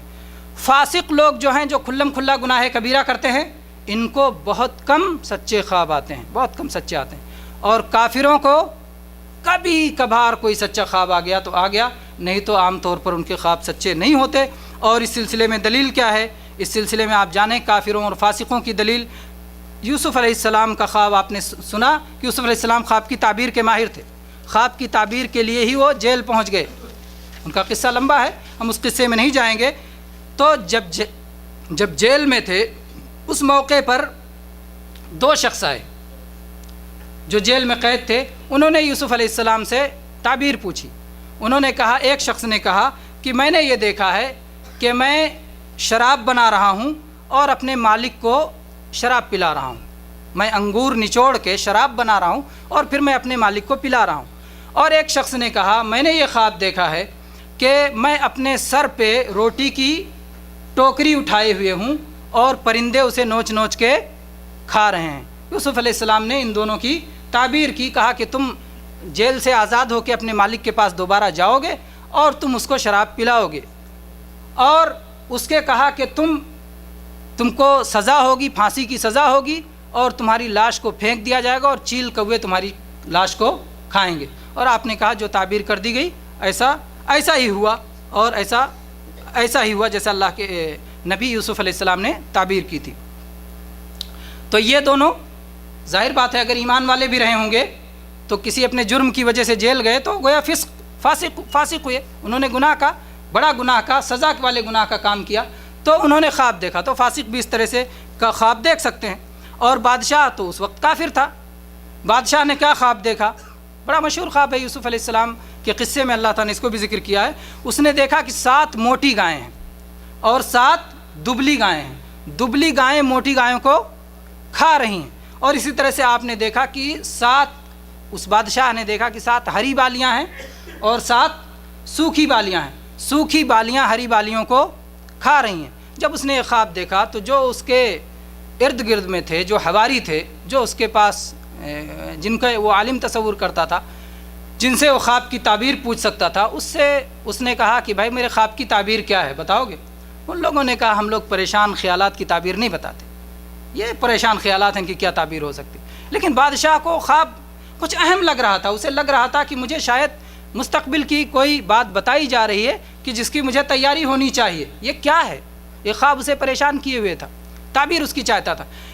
جو شخص آزاد ہو کے جیل سے آیا تھا، یوسف علیہ السلام نے تعبیر بتائی تھی کہ اپنے مالک کو جا کے شراب پلاؤ گے، تم آزاد ہو جاؤ گے جیل سے۔ آپ نے کہا تھا کہ اپنے جو ہے مالک سے میرا بھی ذکر کرنا کہ ایک بے گناہ بیچارہ جیل میں پڑا ہوا ہے، لیکن وہ بھول گیا، اپنا آزاد ہو کے نکل آیا تو بھول گیا دوسرے مصیبت زدہ کا۔ اب جب خواب کی تعبیر کی بات آئی تو اسے یاد آیا، اس نے کہا مجھے موقع دو، میں اس کی تعبیر معلوم کر کے آتا ہوں۔ دیکھیں، معلوم کر کے کس سے آنا ہے اس کا نام نہیں لیا کہ جا کے میں ان سے پوچھ کے آؤں گا، ہے نا؟ یوسف علیہ السلام نے جبکہ اس سے کہا تھا کہ میرا ذکر کرنا، لیکن اتنا ناشکرا وہ شخص نکلا کہ یہ نہیں کہا کہ میں یوسف علیہ السلام سے پوچھوں گا اور پھر آ کے بتاؤں گا، میں جا کے مجھے موقع دو، میں جا کے پوچھ کے معلوم کر کے آتا ہوں۔ یہ چیز ہونا یہ چاہیے کہ جس سے پوچھ رہا ہے اس کا تذکرہ کرے، اور علم جس سے حاصل کر رہا ہے اس کی طرف علم کو سپرد کرے، اس کا نام لے، اس کی شکر گزاری کرے۔ لیکن اس نے کہا میں پوچھ کے آتا ہوں۔ پھر جب یوسف علیہ السلام کے پاس پہنچا تو کہا یوسف علیہ السلام اے صدیق، آپ ایسا خواب ایک شخص نے دیکھا ہے، اس کی تعبیر کیا ہو سکتی ہے؟ یوسف علیہ السلام نے تعبیر بتا دی، یہ بھی نہیں کہا کہ تم نے میرا ذکر نہیں کیا اور ایسا نہیں کیا۔ یوسف علیہ السلام تعبیر بتا دی کہ ایسا ہے کہ 7 سخت سال آئیں گے جب کہ بارش نہیں ہوگی، سخت قحط پڑے گا، اور اس کے بعد میں اگلے جو ہے 7 سال ایسے آئیں گے، 7 سال پہلے بہت اچھے آئیں گے کہ خوب بارش ہوگی اور خوب غلے اگیں گے، خوب دانے پیدا ہوں گے۔ اس موقع پر تم لوگ جب پھلوں کو کاٹنا تو حفاظت کے لیے اس کو اسی کی بالی میں چھوڑ دینا، جتنی کھانے کی ضرورت ہو اتنا استعمال کرنا، بالی میں رہے گا تو محفوظ رہے گا، کیڑے مکوڑوں اور بہت سارے مصیبتوں سے محفوظ رہے گا، تو بالی ہی میں چھوڑ دینا۔ اور اس کے بعد میں پھر 7 سال بہت مصیبت کے آئیں گے، اس میں یہ کام آئیں گے، اور اس کے بعد 7 سال کے بعد پھر جو ہے ایک سال ایسا ہوگا کہ خوب بارش ہوگی اور پھر اچھی طرح سے زمین میں پودے اگیں گے، لیکن اس کے بعد پھر مصیبت آئے گی۔ تو بادشاہ نے جب یہ تعبیر سنی تو کہا کس نے یہ تعبیر بیان کی ہے، اسے لے آؤ، میں اسے اپنا قریبی بنانا چاہتا ہوں۔ یوسف علیہ السلام کے پاس انہیں بھیجا تو یوسف علیہ السلام نے کہا کہ میں یوں ہی نہیں نکلوں گا جیل سے، میرے معاملے کی تحقیق کی جائے۔ اور بہرحال وہ واقعہ لمبا ہے۔ یوسف علیہ السلام کو بعد میں یوسف علیہ السلام نکل کے آئے جیل سے، اور ان کو اس نے وزیر خزانہ بنایا، اور آپ نے ان چیزوں کی حفاظت کی اور غلے کو قوم میں تقسیم کیا۔ اور اس مصیبت کے بعد 7 سال کی طویل قحط کے باوجود آپ نے جو ہے ان کا، لوگوں کا اور عوام کا بھلا کیا۔ تو یہ رہا فاسق کا خواب اور کافر کا خواب، کہ کافر بھی خواب دیکھ سکتے ہیں، ان کا خواب بھی کبھی کبھار سچا ہو سکتا ہے، اللہ تبارک و تعالیٰ کی طرف سے کسی چیز کی تنبیہ کے لیے ہو سکتا ہے، اور مستقبل کی کوئی بات ان کے ذہن میں بھی آ سکتی ہے۔ میرے بھائیو، کچھ اہم مسائل ہیں جو کہ خواب کے نمونوں سے پہلے ان کا بیان ہو جانا چاہیے۔ ایک مسئلہ تو یہ ہے کہ کیا خواب سے شرعی مسائل کا ثبوت ہو سکتا ہے؟ یعنی کوئی آدمی کہے کہ میں نے اس طرح خواب دیکھا ہے اور اس میں ہمیں یہ حکم دیا گیا ہے، یہ کرنا چاہیے، یہ نیکی کا کام ہے، یہ ثواب کا کام ہے، تو کیا ایسا ہو سکتا ہے؟ خواب کے ذریعے کسی شرعی مسئلہ کا ثبوت نہیں ہو سکتا ہے، کیونکہ اللہ کا دین مکمل ہے۔ اللہ تبارک و تعالیٰ نے اعلان کر دیا ہے، الیوم اکملت لکم دینکم واتممت علیکم نعمتی ورضیت لکم الاسلام دینا۔ اللہ کا دین مکمل ہے، اب کسی خواب کے ذریعے سے اس میں اضافہ نہیں کیا جا سکتا۔ پھر آپ میرے بھائی، آپ یہ بھی جانتے ہیں کہ ہمارے پاس دین کو حاصل کرنے کا جو طریقہ ہے وہ ایسا طریقہ ہے کہ اس میں باطل کی ملاوٹ نہیں ہے نا؟ اللہ کی کتاب ہے، اس میں باطل آ نہیں سکتا۔ اللہ کے نبی کی صحیح احادیث ہیں، اس میں باطل آ نہیں سکتا۔ اجماع امت ہے، اس میں باطل آ نہیں سکتا۔ قیاس قرآن و حدیث کے بغیر ہو نہیں سکتا، صحیح قرآن اور صحیح حدیث کے ذریعے ہی ہوگا۔ تو جو ہمارے پاس طریقے ہیں، قرآن، حدیث، اجماع، اس میں باطل کا گزر نہیں ہے۔ اس لیے کسی بھی شخص کو کوئی دینی مسئلہ ثابت کرنے کے لیے ایسے چیز کا سہارا لینے کی ضرورت نہیں جس میں حق بھی ہے اور باطل بھی ہے، کیونکہ خواب میں کچھ حق بھی ہے اور کچھ باطل بھی ہے۔ خواب کوئی اللہ تعالیٰ کی طرف سے ہے اور کوئی خواب شیطان کی طرف سے ہے، اور کوئی خواب آپ کے اوہام اور خیالات اور آپ کی خواہشات اور آپ کی سوچ اور آپ کی فکر کا نتیجہ ہے۔ اس لیے خواب میں حق و باطل دونوں ملے ہوئے ہیں، اور شریعت ہم ایسی جگہ سے نہیں لیتے جہاں پہ حق و باطل دونوں ہو۔ شریعت ہم ایسی جگہ سے لیتے ہیں جہاں پورا کا پورا حق ہی ہوتا ہے۔ اسی طرح سے اللہ کے نبی کریم صلی اللہ علیہ وسلم نے فرمایا ہے، ترکت فیکم امرین لن تضلوا ما ان تمسکتم بہما، میں نے تم میں 2 چیزیں چھوڑی ہیں، اگر تم ان کو مضبوطی سے تھامے رہو گے گمراہ نہیں ہو سکتے۔ تو آپ نے کہا اللہ کی کتاب کو مضبوط تھامو، گمراہ نہیں ہوگے، اللہ کے نبی صلی اللہ علیہ وسلم کی سنت کو مضبوط تھامو، گمراہ نہیں ہوگے، اور خواب میں خواب کو جو پکڑے گا اس کے گمراہی سے بچنے کی ضمانت آپ نے نہیں دی۔ خواب پکڑنے والوں کے گمراہی سے بچنے کی ضمانت اللہ کے نبی صلی اللہ علیہ وسلم نے نہیں دی ہے، کیونکہ خواب میں حق بھی ہوتا ہے اور باطل بھی ہوتا ہے، یہ کتاب و سنت کی چیز نہیں ہے۔ پھر اگر آپ نے کوئی خواب دیکھا، اور خواب 3 طرح کا ہوتا ہے، تو آپ کیسے متعین کریں گے کہ خواب اللہ ہی کی طرف سے؟ وہ خواب شیطان کی طرف سے بھی تو ہو سکتا ہے، وہ خواب آپ کے سوچنے کا ذریعہ بھی ہو سکتا ہے۔ خواب میں سونے والا آدمی اللہ کے یہاں مرفوع القلم ہے، آپ سونے کی حالت میں جو کچھ کرتے ہیں اللہ کے یہاں اس کی پوچھ تاچھ نہیں ہوتی۔ رفع القلم عن ثلاث عن النائم حتی یستیقظ، جو آدمی سو رہا ہے، سونے کی حالت میں آپ جو کچھ کریں اس کا اعتبار نہیں ہے۔ سونے کی حالت میں ایک آدمی اپنی بیوی کو طلاق دے رہا ہے، سوتے سوتے طلاق پڑ جائے گی؟ سونے کی حالت میں آپ نے کوئی بھی خواب دیکھا، آپ نے سونے کی حالت میں خواب دیکھا، آپ نے اپنی بیوی کے ساتھ ہم بستری کی یا کسی کے ساتھ ہم بستری کی اور منی خارج ہو گیا، آپ بیدار ہوئے، غسل ضروری ہے۔ غسل ضروری کب ہوگا؟ جب آپ نے منی کے قطرے اپنے کپڑوں پہ دیکھے۔ تو جاگنے کی حالت میں جو ہوا اس پہ جو ہے نتیجہ ہے، جو سونے کی حالت میں ہوا اس کا نتیجہ نہیں ہے۔ سونے کی حالت میں کسی نے دیکھا کہ کسی کے ساتھ زنا کر رہا ہے، تو کیا اس پہ حد قائم کیا جائے گا؟ تو سونے والا مرفوع القلم ہے، مرفوع القلم ہے، قلم اس سے اٹھا لیا گیا ہے، اس کی کسی حرکت کا کوئی اعتبار نہیں۔ اس لیے خواب سے شریعت نہیں بن سکتا ہے۔ اب اگر کوئی آئے اور کہے کہ اذان کی ابتدا تو خواب سے ہوئی، ایک صحابی نے خواب میں دیکھا، بہت ساری چیزوں کو انہوں نے خواب میں دیکھا، کوئی ناقوس بجا رکھا ہے، بھائی ناقوس دے دو، ہم لوگ ایسے اعلان کریں گے نماز کے لیے۔ پھر جو ہے ایک شخص نے اسے کہا کہ میں اس سے اچھا نہ صلاۃ کے لیے بلانے کا اس سے اچھا طریقہ نہ سکھاؤں۔ پھر اس نے اذان سکھایا، اللہ اکبر اللہ اکبر، اشہد ان لا الہ الا اللہ اشہد ان محمد رسول اللہ، آخر تک اس نے کہا ایسے ایسے بول کر کے اذان کے لیے بلایا کرو۔ اللہ کے نبی صلی اللہ علیہ وسلم سے آ کر کے بیان کیا تو اللہ کے نبی نے کہا بلال چلو اذان دو، تو خواب کی بنیاد پہ تو ہوا۔ اسی طرح سے صحابہ کرام آئے، بہت سارے صحابہ کرام نے کہا کہ ہم نے دیکھا ہے کہ شب قدر رمضان کی آخری 10 راتوں میں ہے۔ کچھ صحابہ کرام آئے اور انہوں نے کہا کہ ہم نے دیکھا ہے کہ شب قدر رمضان کی آخری 7 راتوں میں ہے۔ اللہ کے نبی صلی اللہ علیہ وسلم نے فرمایا کہ آخری 10 راتوں میں تلاش کرو، اس لیے کہ 7 بھی 10 میں شامل ہے۔ آپ نے کہا میں دیکھ رہا ہوں کہ تم سب کے خواب ایک جیسے ہیں، تم سب کے خواب ایک بات پہ متفق ہیں۔ اس سے معلوم ہوتا ہے کہ اگر کسی خواب پہ بہت سارے لوگ متفق ہوں تو عام طور پر وہ خواب اللہ تعالیٰ کی طرف سے ہوتا ہے اور صحیح خواب ہوتا ہے۔ تو آپ نے کہا میں دیکھ رہا ہوں کہ تم لوگوں کے خواب ایک جیسے ہیں، لہٰذا شب قدر کو رمضان کی آخری 10 راتوں میں تلاش کرو۔ تو اس سے کیا معلوم ہوتا ہے؟ یہ بھی خواب سے ہوا۔ تو آپ کیا کہیں گے؟ خواب سے تو شریعت کی بعض چیزیں ہوئیں، تو خواب سے شریعت کیوں نہیں بن سکتا؟ کیا جواب ہوگا؟ اس کا جواب یہ ہے کہ خواب سے نہیں ہوا۔ جب خواب اللہ کے نبی صلی اللہ علیہ وسلم کو بیان کیا گیا اور اللہ کے نبی صلی اللہ علیہ وسلم نے اسے قبول کیا تو پھر یہ شریعت ہوئی۔ تو گویا یہ شریعت بنی حدیث سے، یہ شریعت بنی سنت سے، یہ نبی صلی اللہ علیہ وسلم کے بتانے سے شریعت بنی۔ اگر نبی صلی اللہ علیہ وسلم نے اس کو اختیار نہ کیا ہوتا تو پھر یہ چیز شریعت کا حصہ نہیں بن سکتی تھی۔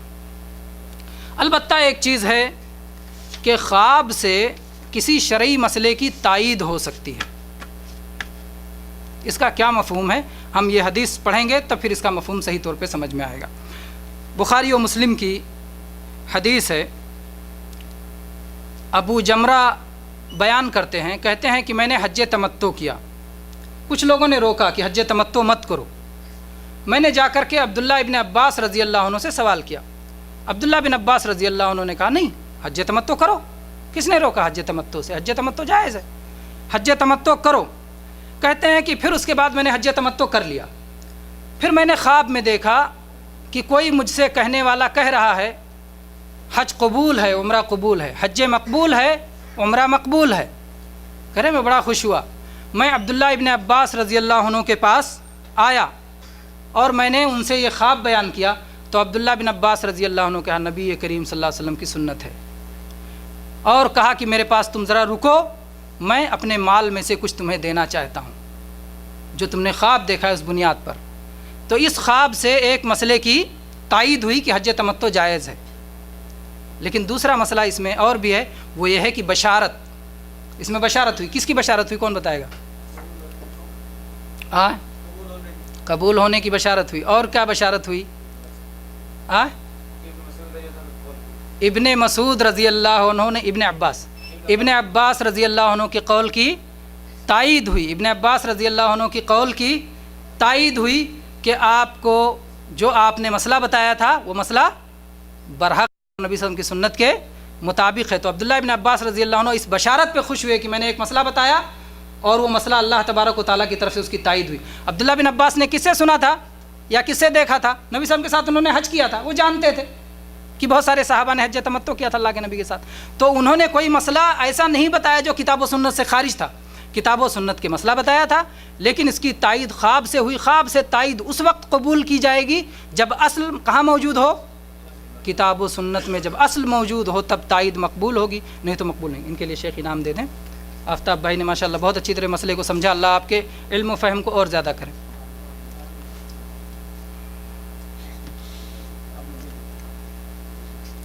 تو یہ ہو گیا کہ خواب کے ذریعے سے کسی مسئلے کی تائید ہو سکتی ہے۔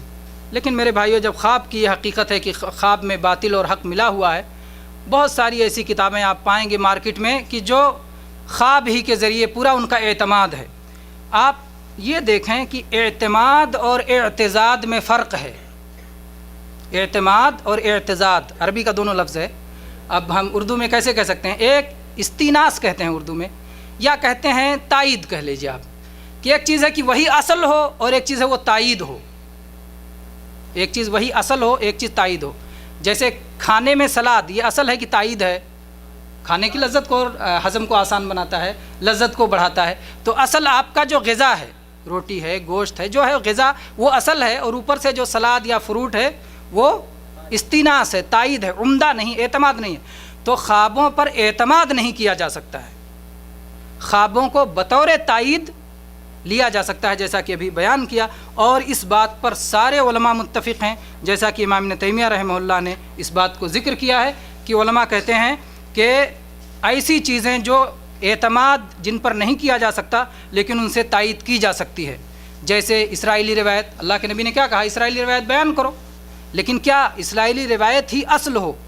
ایسا ہو سکتا ہے؟ نہیں، وہ تائید کے لیے بیان کی جاتی ہے۔ ایسے ہی خواب ہیں، اور ایسے ہی مشائخ کے اقوال ہیں، علماء کے اقوال ہیں، یہ ساری چیزیں تائید کے طور پہ بیان کی جا سکتی ہیں، اصل کر کے نہیں بیان کی جا سکتی۔ اور انہی سے جیسے اس پر میں ایک ایسی کتاب جس میں خوابوں سے ہی بہت سارے مسائل بیان کیے گئے، اس کا ایک واقعہ میں ذکر کر کے آگے بڑھوں گا، اور یہ واقعہ بڑا مشہور ہے کہ ایک صاحب نے کہا نہیں چھوڑیے، جانے دیجیے، کسی کی بات ذکر کرنے کا فائدہ نہیں۔ آگے چلتے ہیں۔ یہ سوال ہے، کیا نبی کریم صلی اللہ علیہ وسلم کو خواب میں دیکھا جا سکتا ہے؟ جی ہاں، اللہ کے نبی صلی اللہ علیہ وسلم کو خواب میں دیکھا جا سکتا ہے۔ چنانچہ صحیح بخاری صحیح مسلم میں جابر رضی اللہ عنہ کی حدیث ہے کہ آپ صلی اللہ علیہ وسلم نے فرمایا، من رآنی فی المنام فقد رآنی، جس نے مجھے خواب میں دیکھا اس نے یقیناً مجھ کو دیکھا، کیونکہ فإن الشیطان لا يتمثل فی صورتی، شیطان میری صورت میں نہیں آ سکتا ہے، شیطان میری صورت میں نہیں آ سکتا ہے۔ اس لیے اگر کسی نے نبی صلی اللہ علیہ وسلم کو خواب میں دیکھا تو اس نے یقیناً اللہ کے نبی صلی اللہ علیہ وسلم کو خواب میں دیکھا۔ لیکن میرے بھائیوں، یہاں کچھ باتیں ٹھہر کے سوچنے کی ہیں۔ نبی صلی اللہ علیہ وسلم کو اگر کسی نے خواب میں دیکھا اور آپ ہی کی شکل میں دیکھا تو اس نے نبی صلی اللہ علیہ وسلم کو دیکھا۔ آپ جیسے رہتے تھے، جیسے چلتے تھے، جیسے آپ کی شکل و صورت تھی، ویسے ہی اگر دیکھا تو اس نے آپ کو دیکھا۔ اگر کسی نے دوسری صورت میں دیکھا تو اس نے نبی صلی اللہ علیہ وسلم کو نہیں دیکھا۔ اس لیے نبی صلی اللہ علیہ وسلم کی صورت جاننا ضروری ہے۔ چند مثالیں اس کی آپ لے لیں۔ کسی نے نبی صلی اللہ علیہ وسلم کو خواب دیکھنے کا دعویٰ کیا، اس سے عالم نے پوچھا کہ نبی صلی اللہ علیہ وسلم کی داڑھی کیسی تھی؟ اس نے کہا کہ خشخشی داڑھی تھی۔ تو کیا کہیں گے؟ نہیں، نبی صلی اللہ علیہ وسلم کی داڑھی کیسی تھی؟ کانا کس اللحیہ، آپ کی داڑھی بھرپور تھی، بھرپور داڑھی تھی، خشخشی نہیں تھی۔ تو اس لیے وہ جھوٹا خواب ہے، جھوٹا خواب ہے۔ تم نے نبی صلی اللہ علیہ وسلم کو نہیں دیکھا، کسی اور کو دیکھا۔ کہے کہ میں نے نبی صلی اللہ علیہ وسلم کو دیکھا، پوری داڑھی سفید تھی، پورے سر کے بال سفید تھے، کیا کہیں گے؟ تم نے نبی صلی اللہ علیہ وسلم کو نہیں دیکھا۔ نبی صلی اللہ علیہ وسلم کی وفات ہوئی تو آپ کے سر اور داڑھی سب ملا کے کل 20-21 بال ہی سفید تھے، تو اس لیے تم نے نبی صلی اللہ علیہ وسلم کے علاوہ کسی اور کو دیکھا۔ پوچھو نبی صلی اللہ علیہ وسلم کو دیکھا، اس نے وہ کہے کہ میں نے دیکھا آپ چشمہ لگائے ہوئے تھے، کہیں گے نہیں، نبی صلی اللہ علیہ وسلم چشمہ نہیں لگاتے تھے۔ وہ کہے کہ میں نے نبی صلی اللہ علیہ وسلم کو دیکھا آپ پیجامہ پہنے ہوئے تھے، نبی صلی اللہ علیہ وسلم نے پوری زندگی کبھی پیجامہ نہیں پہنا۔ تو اس لیے اس طرح سے نبی صلی اللہ علیہ وسلم کی شمائل سے متعلق جو کتابیں لکھی گئی ہیں، آپ کی سیرت پہ جو کتابیں لکھی گئی ہیں، آپ کے حلیہ مبارک پر جو کتابیں لکھی گئی ہیں، جمال نبوی صلی اللہ علیہ وسلم سے متعلق جو کتابیں لکھی گئی ہیں، ان کتابوں میں اس کا بیان ملے گا اور اس کو پڑھنا چاہیے۔ اگر اس سے مطابق ہے تو وہ نبی صلی اللہ علیہ وسلم کو یقیناً دیکھا ہے، کیونکہ نبی صلی اللہ علیہ وسلم کی صورت میں شیطان نہیں آ سکتا۔ صورت کے بارے میں ضمانت ہے، صورت کے بارے میں گارنٹی ہے کہ شیطان صورت اختیار نہیں کر سکتا، لیکن آواز کے بارے میں گارنٹی نہیں ہے۔ کسی حدیث میں نہیں آیا کہ میں جو بولوں گا خواب میں وہ شریعت ہوگی، کہیں یہ گارنٹی نہیں آئی، کسی حدیث میں نہیں آیا کہ میں جو خواب میں کہوں گا سچ ہوگا، اس لیے اس کی گارنٹی نہیں ہے۔ خواب میں کوئی نبی صلی اللہ علیہ وسلم کو دیکھے اور آپ سے وہ کچھ آواز سنے تو اس آواز کی کوئی گارنٹی نہیں ہے، اس لیے اسے شریعت پہ پیش کیا جائے گا۔ اگر شریعت میں وہ قابل قبول ہے تو قبول ہے، نہیں تو اسے رد کر دیا جائے گا، اسے قبول نہیں کیا جائے گا۔ اور یہ بھی ہو سکتا ہے کہ شیطان اس کی آواز، اس کے کان میں کوئی آواز پھونک دے اور وہ سمجھے کہ نبی صلی اللہ علیہ وسلم نے کہا ہے، حالانکہ نبی صلی اللہ علیہ وسلم نے نہ کہا ہو۔ تو نبی صلی اللہ علیہ وسلم کو خواب میں دیکھنے سے متعلق اتنی بات یاد رکھنے کی ضرورت ہے۔ اسی طرح سے خواب میں اگر کوئی شخص نبی صلی اللہ علیہ وسلم کو دیکھا اور نبی صلی اللہ علیہ وسلم نے کچھ فرمایا تو اس کا جواب آپ کو مل گیا۔ خواب اگر کسی نے نہیں دیکھا اور جھوٹے موٹے خواب بنایا اس کا کیا حکم ہے؟ یہ بہت خطرناک گناہ ہے۔ بہت سارے لوگ سوچتے ہیں کہ میں کسی آدمی کے بارے میں خواب دیکھوں اور اس سے جا کے کہوں میں نے تمہارے بارے میں ایسا ایسا خواب دیکھا ہے، تم فلاں گناہ کر رہے ہو، اس سے توبہ کر لو۔ اس کو سدھارنے کے لیے جھوٹا خواب بیان کرتے ہیں، جھوٹا خواب بناتے ہیں، جھوٹا خواب، تاکہ وہ سدھر جائے گا، ایک آدمی کی اصلاح ہو جائے گی، میرا بیڑا پار ہو جائے گا۔ نہیں، جھوٹ بولنے کی اللہ نے اجازت نہیں دی آپ کو کسی آدمی کی اصلاح کرنے کے لیے، ہے نا؟ تو اگر آپ جھوٹے موٹے خواب بناتے ہیں تو یہ انتہائی سخت گناہ ہے۔ صحیح بخاری، سنن ترمذی، سنن ابی داؤد میں نبی صلی اللہ علیہ وسلم کی حدیث ہے، عبداللہ ابن عباس رضی اللہ عنہ راوی ہیں کہ جس شخص نے ایسا خواب بنایا جو اس نے حقیقت میں نہیں دیکھا ہے تو اللہ تبارک و تعالیٰ اسے دو جو کے درمیان گرہ لگانے کا کام لگائے گا۔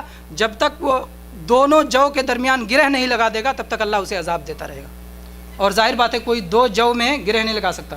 جو دیکھا ہے، بہت سارے لوگوں نے دیکھا ہوگا، کچھ لوگوں نے دیکھا ہوگا، زیادہ تر لوگوں نے ہو سکتا ہے نہ دیکھا ہو۔ جو کا جو دانہ ہوتا ہے اس کی مونچھیں ہوتی ہیں، اب مونچھیں کہہ لیجئے، وہ دانے کے ساتھ تھوڑا سا نکلا ہوتا ہے۔ گیہوں کے دانے میں مونچھیں نہیں ہوتی، جو کے دانے میں مونچھیں ہوتی ہیں۔ اگر آپ کو دو جو کے دانے دیے جائیں اور ان کو گرہ لگانے کے لیے کہا جائے، گانٹھ لگانے کے لیے کہا جائے، آپ کبھی گانٹھ نہیں لگا سکتے، اتنی بڑی مونچھ نہیں ہوتی کہ گانٹھ لگا دیں۔ تو اللہ کے نبی صلی اللہ علیہ وسلم نے فرمایا کہ اس وقت تک اسے عذاب دیا جاتا رہے گا جب تک کہ وہ گرہ لگا نہ دے، یعنی ہمیشہ عذاب دیا جائے گا، اسے ہمیشہ عذاب دیا جائے گا جو جھوٹا خواب بنائے گا۔ اسی طرح سے صحیح بخاری میں عبداللہ بن عمر رضی اللہ عنہ کی روایت ہے کہ اللہ کے نبی صلی اللہ علیہ وسلم نے فرمایا کہ سب سے بڑا جھوٹ یہ ہے، سب سے بڑا جھوٹ یہ ہے کہ آدمی اپنی آنکھوں کو وہ چیز دکھلائے جو حقیقت میں اس کی آنکھوں نے نہیں دیکھا ہے۔ تو جھوٹا خواب بہت بڑا گناہ ہے، اس لیے کسی بھی سبب سے جھوٹا خواب بیان کرنا اور جھوٹا خواب کے بیان کرنے میں شریک ہونا درست نہیں ہے۔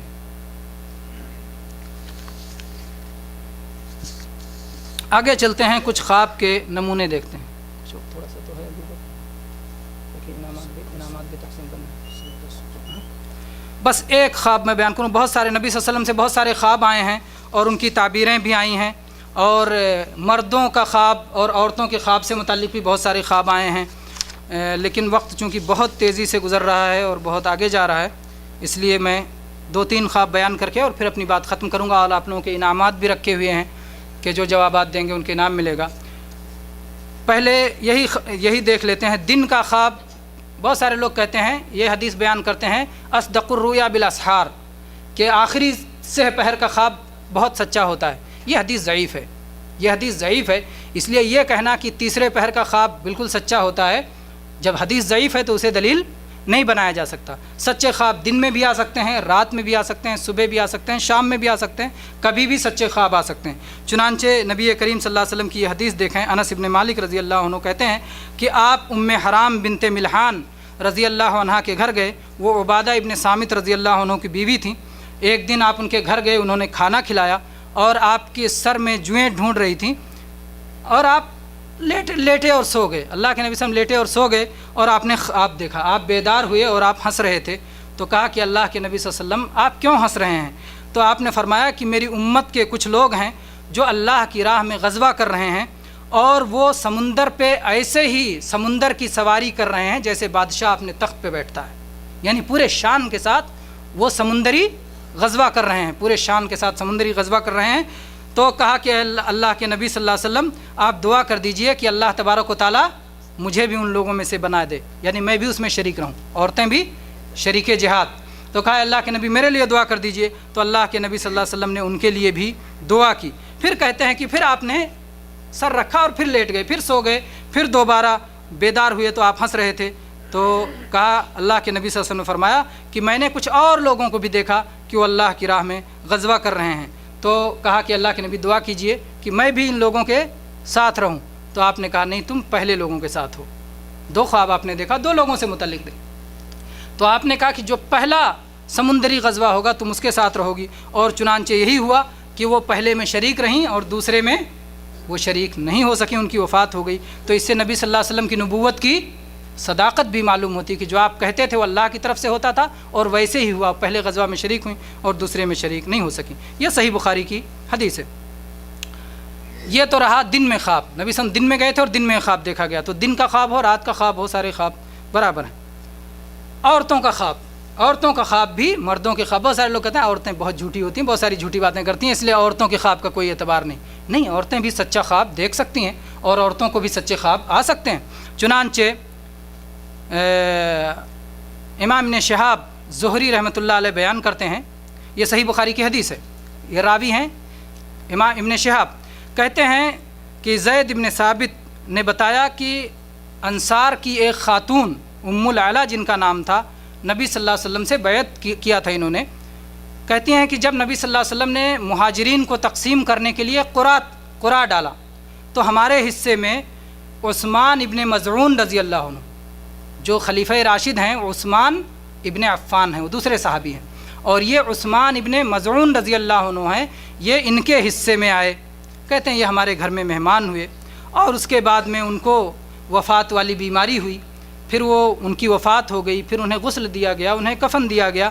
بہرحال رسول اللہ صلی اللہ علیہ وسلم ان کی جو ہے تکفین کے بعد تشریف لائے تو کہتی ہیں کہ ہم نے کہا کہ اللہ کے نبی صلی اللہ علیہ وسلم ہم گواہی دیتے ہیں کہ اللہ نے انہیں عزت دی، اللہ نے انہیں عزت دی۔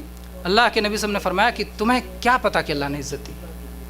مرنے کے بعد کسی کے جنتی ہونے، یہ صحابی تھے، ہر صحابی کے بارے میں ہم امید رکھتے ہیں کہ اللہ انہیں جنت دے گا، لیکن جب کسی صحابی کے بارے میں یہ نہیں کہا جا سکتا کہ اللہ نے انہیں عزت دی، انہیں جنت دی، تو دوسروں کے بارے میں کیسے کہا جا سکتا؟ تو کسی کی موت پر یہ کہنا کہ جنت کو پہنچے، عازم فردوس ہوئے، مرحوم ہو گئے، اللہ کو پیارے ہو گئے، اس طرح کی باتیں کسی کی موت پہ نہیں کہنا چاہیے، کیونکہ یہ گواہی ہے کسی کے بارے میں کہ اللہ نے انہیں جنتی بنایا، تو یہ گواہی آپ کیسے دے سکتے ہیں؟ اللہ کے نبی نے روکا کہ تمہیں کیا پتہ، تمہیں کیا پتہ کہ انہیں اللہ نے عزت دی ہے؟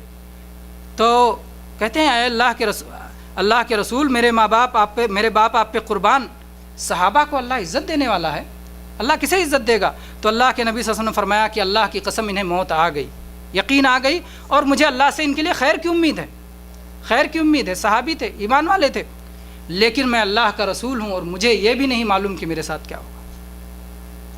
گویا نبی صلی اللہ علیہ وسلم نے بہت زیادہ یعنی امت کو تنبیہ کرنے کے لیے ایسا فرمایا، یا ایسا اس وقت فرمایا جب آپ کو پوری طرح سے تفصیل کے ساتھ آپ کے درجے کا علم نہیں ہوا تھا، ورنہ یقیناً اللہ کے نبی صلی اللہ علیہ وسلم جنت میں جائیں گے اور یقیناً آپ کو اعلیٰ درجہ ملے گا جنت میں، آپ جنت کا دروازہ کھلوائیں گے۔ آپ نے ساری باتیں بیان کی ہیں، اس لیے وہ ساری باتیں جب آپ ہی نے بیان کی ہیں تو آپ کو یقیناً اس کا علم تھا، یقیناً اس کا علم تھا، لیکن یہ اس وقت کی بات ہو سکتی ہے جب اللہ کے نبی صلی اللہ علیہ وسلم کو یہ باتیں نہیں بتائی گئی تھیں۔ تو کہتی ہیں صحابیہ کہ پھر میں نے اس کے بعد کہا کہ اب کسی کے بارے میں یہ نہیں کہوں گا کہ وہ بڑا نیک ہے اور وہ جنتی ہے، اس طرح کی بات میں نے یہ تہیہ کر لیا کہ میں نے کسی کے بارے میں ایسی بات نہیں کہنا۔ کہتی ہیں کہ پھر میں نے خواب دیکھا کہ عثمان رضی اللہ عنہ کے ایک نہر کے مالک ہیں، جو نہر بہہ رہی ہے، ایک بہتے ہوئے چشمے کے مالک ہیں۔ میں نے آ کے اللہ کے نبی صلی اللہ علیہ وسلم کو اس کی خبر دی تو آپ نے فرمایا ذاک عملہ، یہ ان کا عمل ہے۔ تو ان کا چشمہ بہہ رہا تھا، یعنی گویا ان کا عمل جاری ہے، صدقہ جاریہ کچھ انہوں نے کیا تھا۔ صدقہ جاریہ کئی ہو سکتا ہے، یا تو یہ کہ ان کے جیسا کہ علماء نے لکھا ہے، شارحین حدیث نے لکھا ہے کہ ان کے ایک بیٹا تھا جو بہت نیک اور صالح تھا، تو انہوں نے جب اپنے بیٹی کی اتنی اچھی تربیت کی تھی تو وہ بیٹا ان کے لیے جاری رہنے والا عمل تھا۔ ہمارے لیے اس میں نصیحت ہے کہ ہم اپنے اچھے بیٹوں کی اچھی تربیت کریں کہ وہ وفات کے بعد ہمارا نیک عمل جاری رہنے کا وہ سبب بنیں گے۔ اور اسی طرح سے یہ مالدار صحابی تھے، انہوں نے کچھ وقف کیا ہوگا اللہ کی راہ میں، اس کا ثواب جاری رہتا ہوگا۔ تو کوئی بھی چیز ہو سکتی ہے، انہوں نے صدقہ کیا ہو، وقف کیا ہو، جس کا ثواب جاری رہتا ہو۔ تو یہ ایک صحابیہ نے خواب دیکھا اور اس میں اس طرح کی بشارت، ایک مومن کے لیے بشارت تھی، جیسا کہ خواب آپ جانتے ہیں بشارت ہوتی ہے۔ ایک خواب اور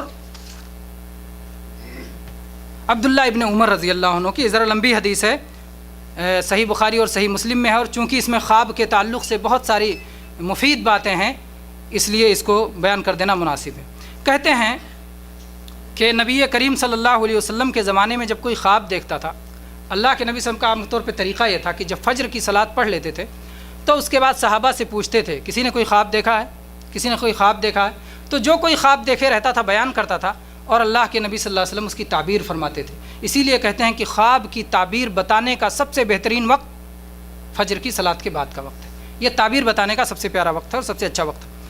تو کہتے ہیں کہ میں نے بھی تمنا کیا کہ میں بھی کاش خواب دیکھوں، ہاں خواب دیکھنے کی تمنا میں نے بھی تمنا کی۔ پھر کہتے ہیں میں اس وقت ابھی جوان آدمی تھا اور میری شادی نہیں ہوئی تھی، اور مسجد ہی میرا گھر تھا کہ مسجد ہی میں سو جاتا تھا، مسجد ہی میں لیٹا رہتا تھا، کیونکہ شادی تو ہوئی نہیں تھی، میرا گھر نہیں تھا، گھر شادی والوں کا ہوتا ہے، تو مسجد ہی میں لیٹتا تھا، مسجد ہی میں سو جاتا تھا۔ میں نے یہ تمنا کی کہ میں بھی خواب دیکھوں۔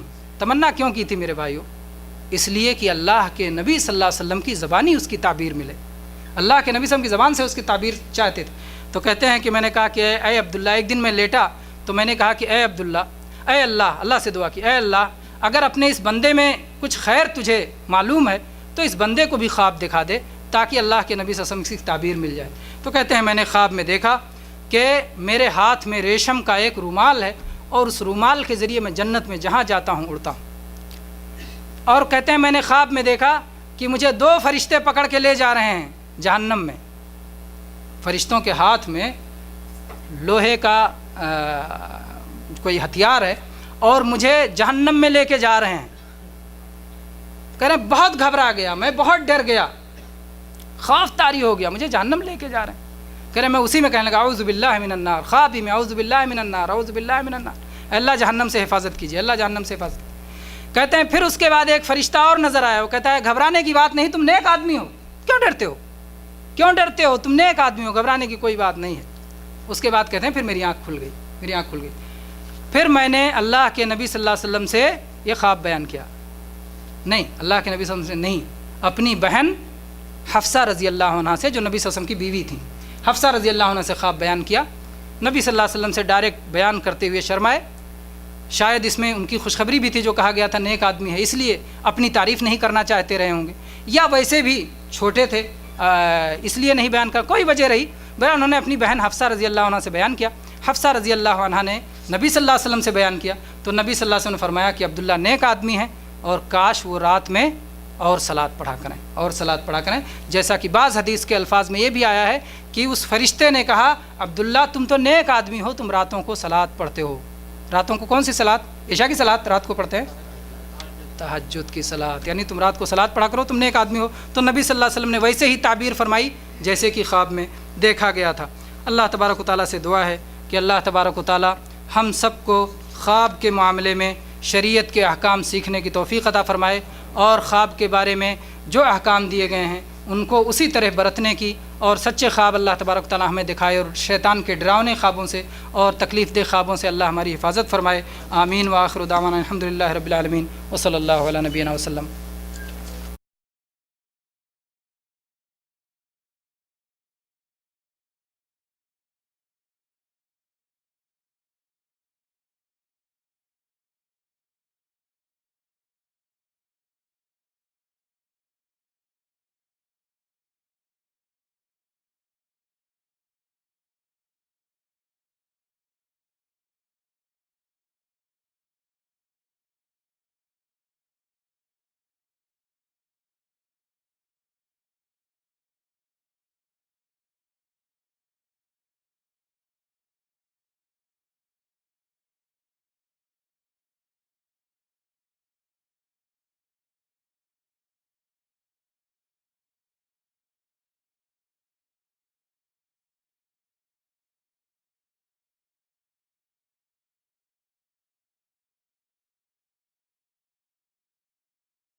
الحمدللہ میرے بھائیوں، پروگرام کا وہ حصہ جو مقابلے کا حصہ کہا جاتا ہے، یعنی جس میں آپ لوگ سوال کے جواب دینے پر انعامات پاتے ہیں، تو جو بھائی سوال کا جواب جانتے ہیں وہ ہاتھ اٹھائیں گے، اور جنہیں موقع دیا جائے گا، جیسا کہ ہمیشہ ہوتا رہا ہے اسی روایت کے مطابق، جنہیں موقع دیا جائے گا وہ جواب دیں گے اور انعام حاصل کریں گے، اور کوئی جواب جاننے کی وجہ سے جلد بازی نہیں کرے گا کہ ہمیں جواب معلوم ہے تو لہٰذا ہم پہلے ہی بول دیں، کیونکہ یہ مجلس کے ادب کے خلاف ہے۔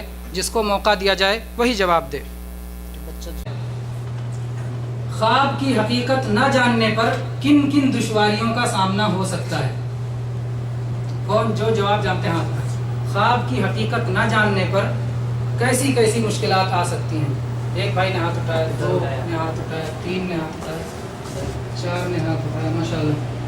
ہاں چلے کونے پہ علی بھائی، آپ علی بھائی۔ ہاں آپ کے بارے میں نہ جاننے سے، جیسے آپ نے بتایا کہ نہ جاننے سے اپنا بیٹا کو قربان کر دیا، نہ جاننے کی وجہ سے اپنے بیٹے کو ذبح کر دیا، اس لیے کہ وہ نہیں جانتا تھا کہ دنیا بھی فوکس ہے، آخرت بھی۔ ماشاء اللہ، جواب صحیح ہے۔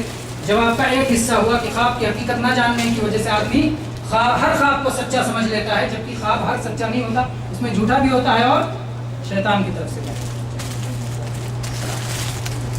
دوسرا سوال ہے، کیا سارے خواب سچے ہوتے ہیں؟ ہاتھ اٹھائیں تو آپ اختیار کرنا۔ کیا سارے خواب سچے ہوتے ہیں؟ سارے لوگ ہاتھ اٹھائیں۔ کس کو موقع دے رہے ہیں؟ سامنے۔ ہاں رفیع بھائی۔ ہاں سارے خواب سچے نہیں ہوتے، کیسے ہوتے ہیں؟ نبیوں کے سارے خواب سچے ہوتے ہیں، اور بقیہ لوگوں کے سارے خواب انعام کے مستحق ہیں۔ ماشاء اللہ، کس نے بھی پائی تھی، اس بار بھی پائی تھی، ماشاء اللہ۔ آگے چلتے ہیں، اگلا سوال ہے، کیسے لوگوں کے خواب زیادہ تر سچے ہوتے ہیں؟ کیسے لوگوں کے خواب زیادہ تر سچے ہوتے ہیں؟ ہاتھ اٹھائیں جو جواب جانتے ہیں۔ بہت سارے۔ ہاں ادھر سے، ہاں آپ ماشاء اللہ۔ نبیوں کے خواب تو پورے کے پورے سچے ہوتے ہیں۔ جن کے خواب زیادہ تر سچے ہوتے ہیں، یہ سوال ہے، وہ کون لوگ ہیں جن کے خواب زیادہ سچے ہوتے ہیں؟ ہاں نیک اور صالح، نیک لوگ، نیک اور صالح لوگ، نیک اور صالح لوگ۔ نہیں، ایک خاص صفت بتائیے کہ میں یہ جاننا چاہتا ہوں، وہ خاص صفت۔ ہاں یہ جو پیچھے انور بھائی۔ ہاں آخری زمانے میں سچے خواب دیکھیں گے جو نیک لوگ۔ نہیں، ایک خاص بات بتائیے، خاص نقطہ، خاص نقطہ۔ ماشاء اللہ، سچے لوگ۔ ہاں جو یہ سامنے ہیں، آپ بولیے۔ سچے کہنا تھا، سچے غلط، جو جتنا سچے ہوں گے۔ نیک اور سچے کسی نے کہا آپ سے پہلے؟ آپ کو موقع نہیں دیا گیا تھا، آپ نے مجلس کیا تھا، آپ نے نیک اور سچے کہا تھا، ساتھ میں نیک اور صالح کہا تھا۔ سچے حدیث میں آئے، اصدقہم رؤیا اصدقہم حدیثا، جو جتنا بات چیت میں سچا ہوگا اس کے خواب اتنے سچے ہوں گے۔ ماشاء اللہ، آئیے آپ نے کون لیں گے؟ جو آپ چاہیں، جو آپ جلدی کریں۔ رنگین والا، رنگین۔ چلتے ہیں، اگلا سوال ہے،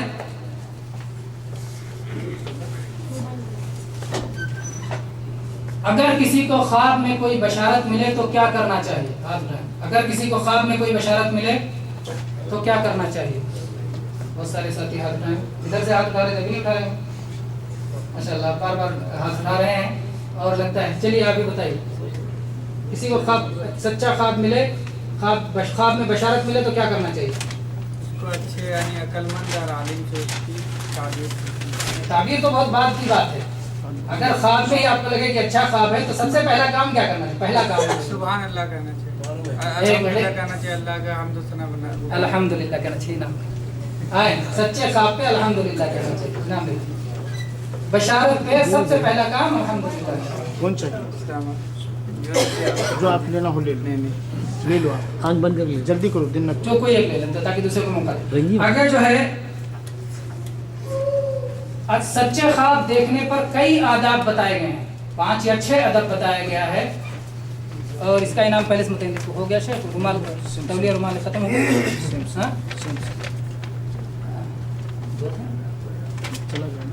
اچھا، بہرحال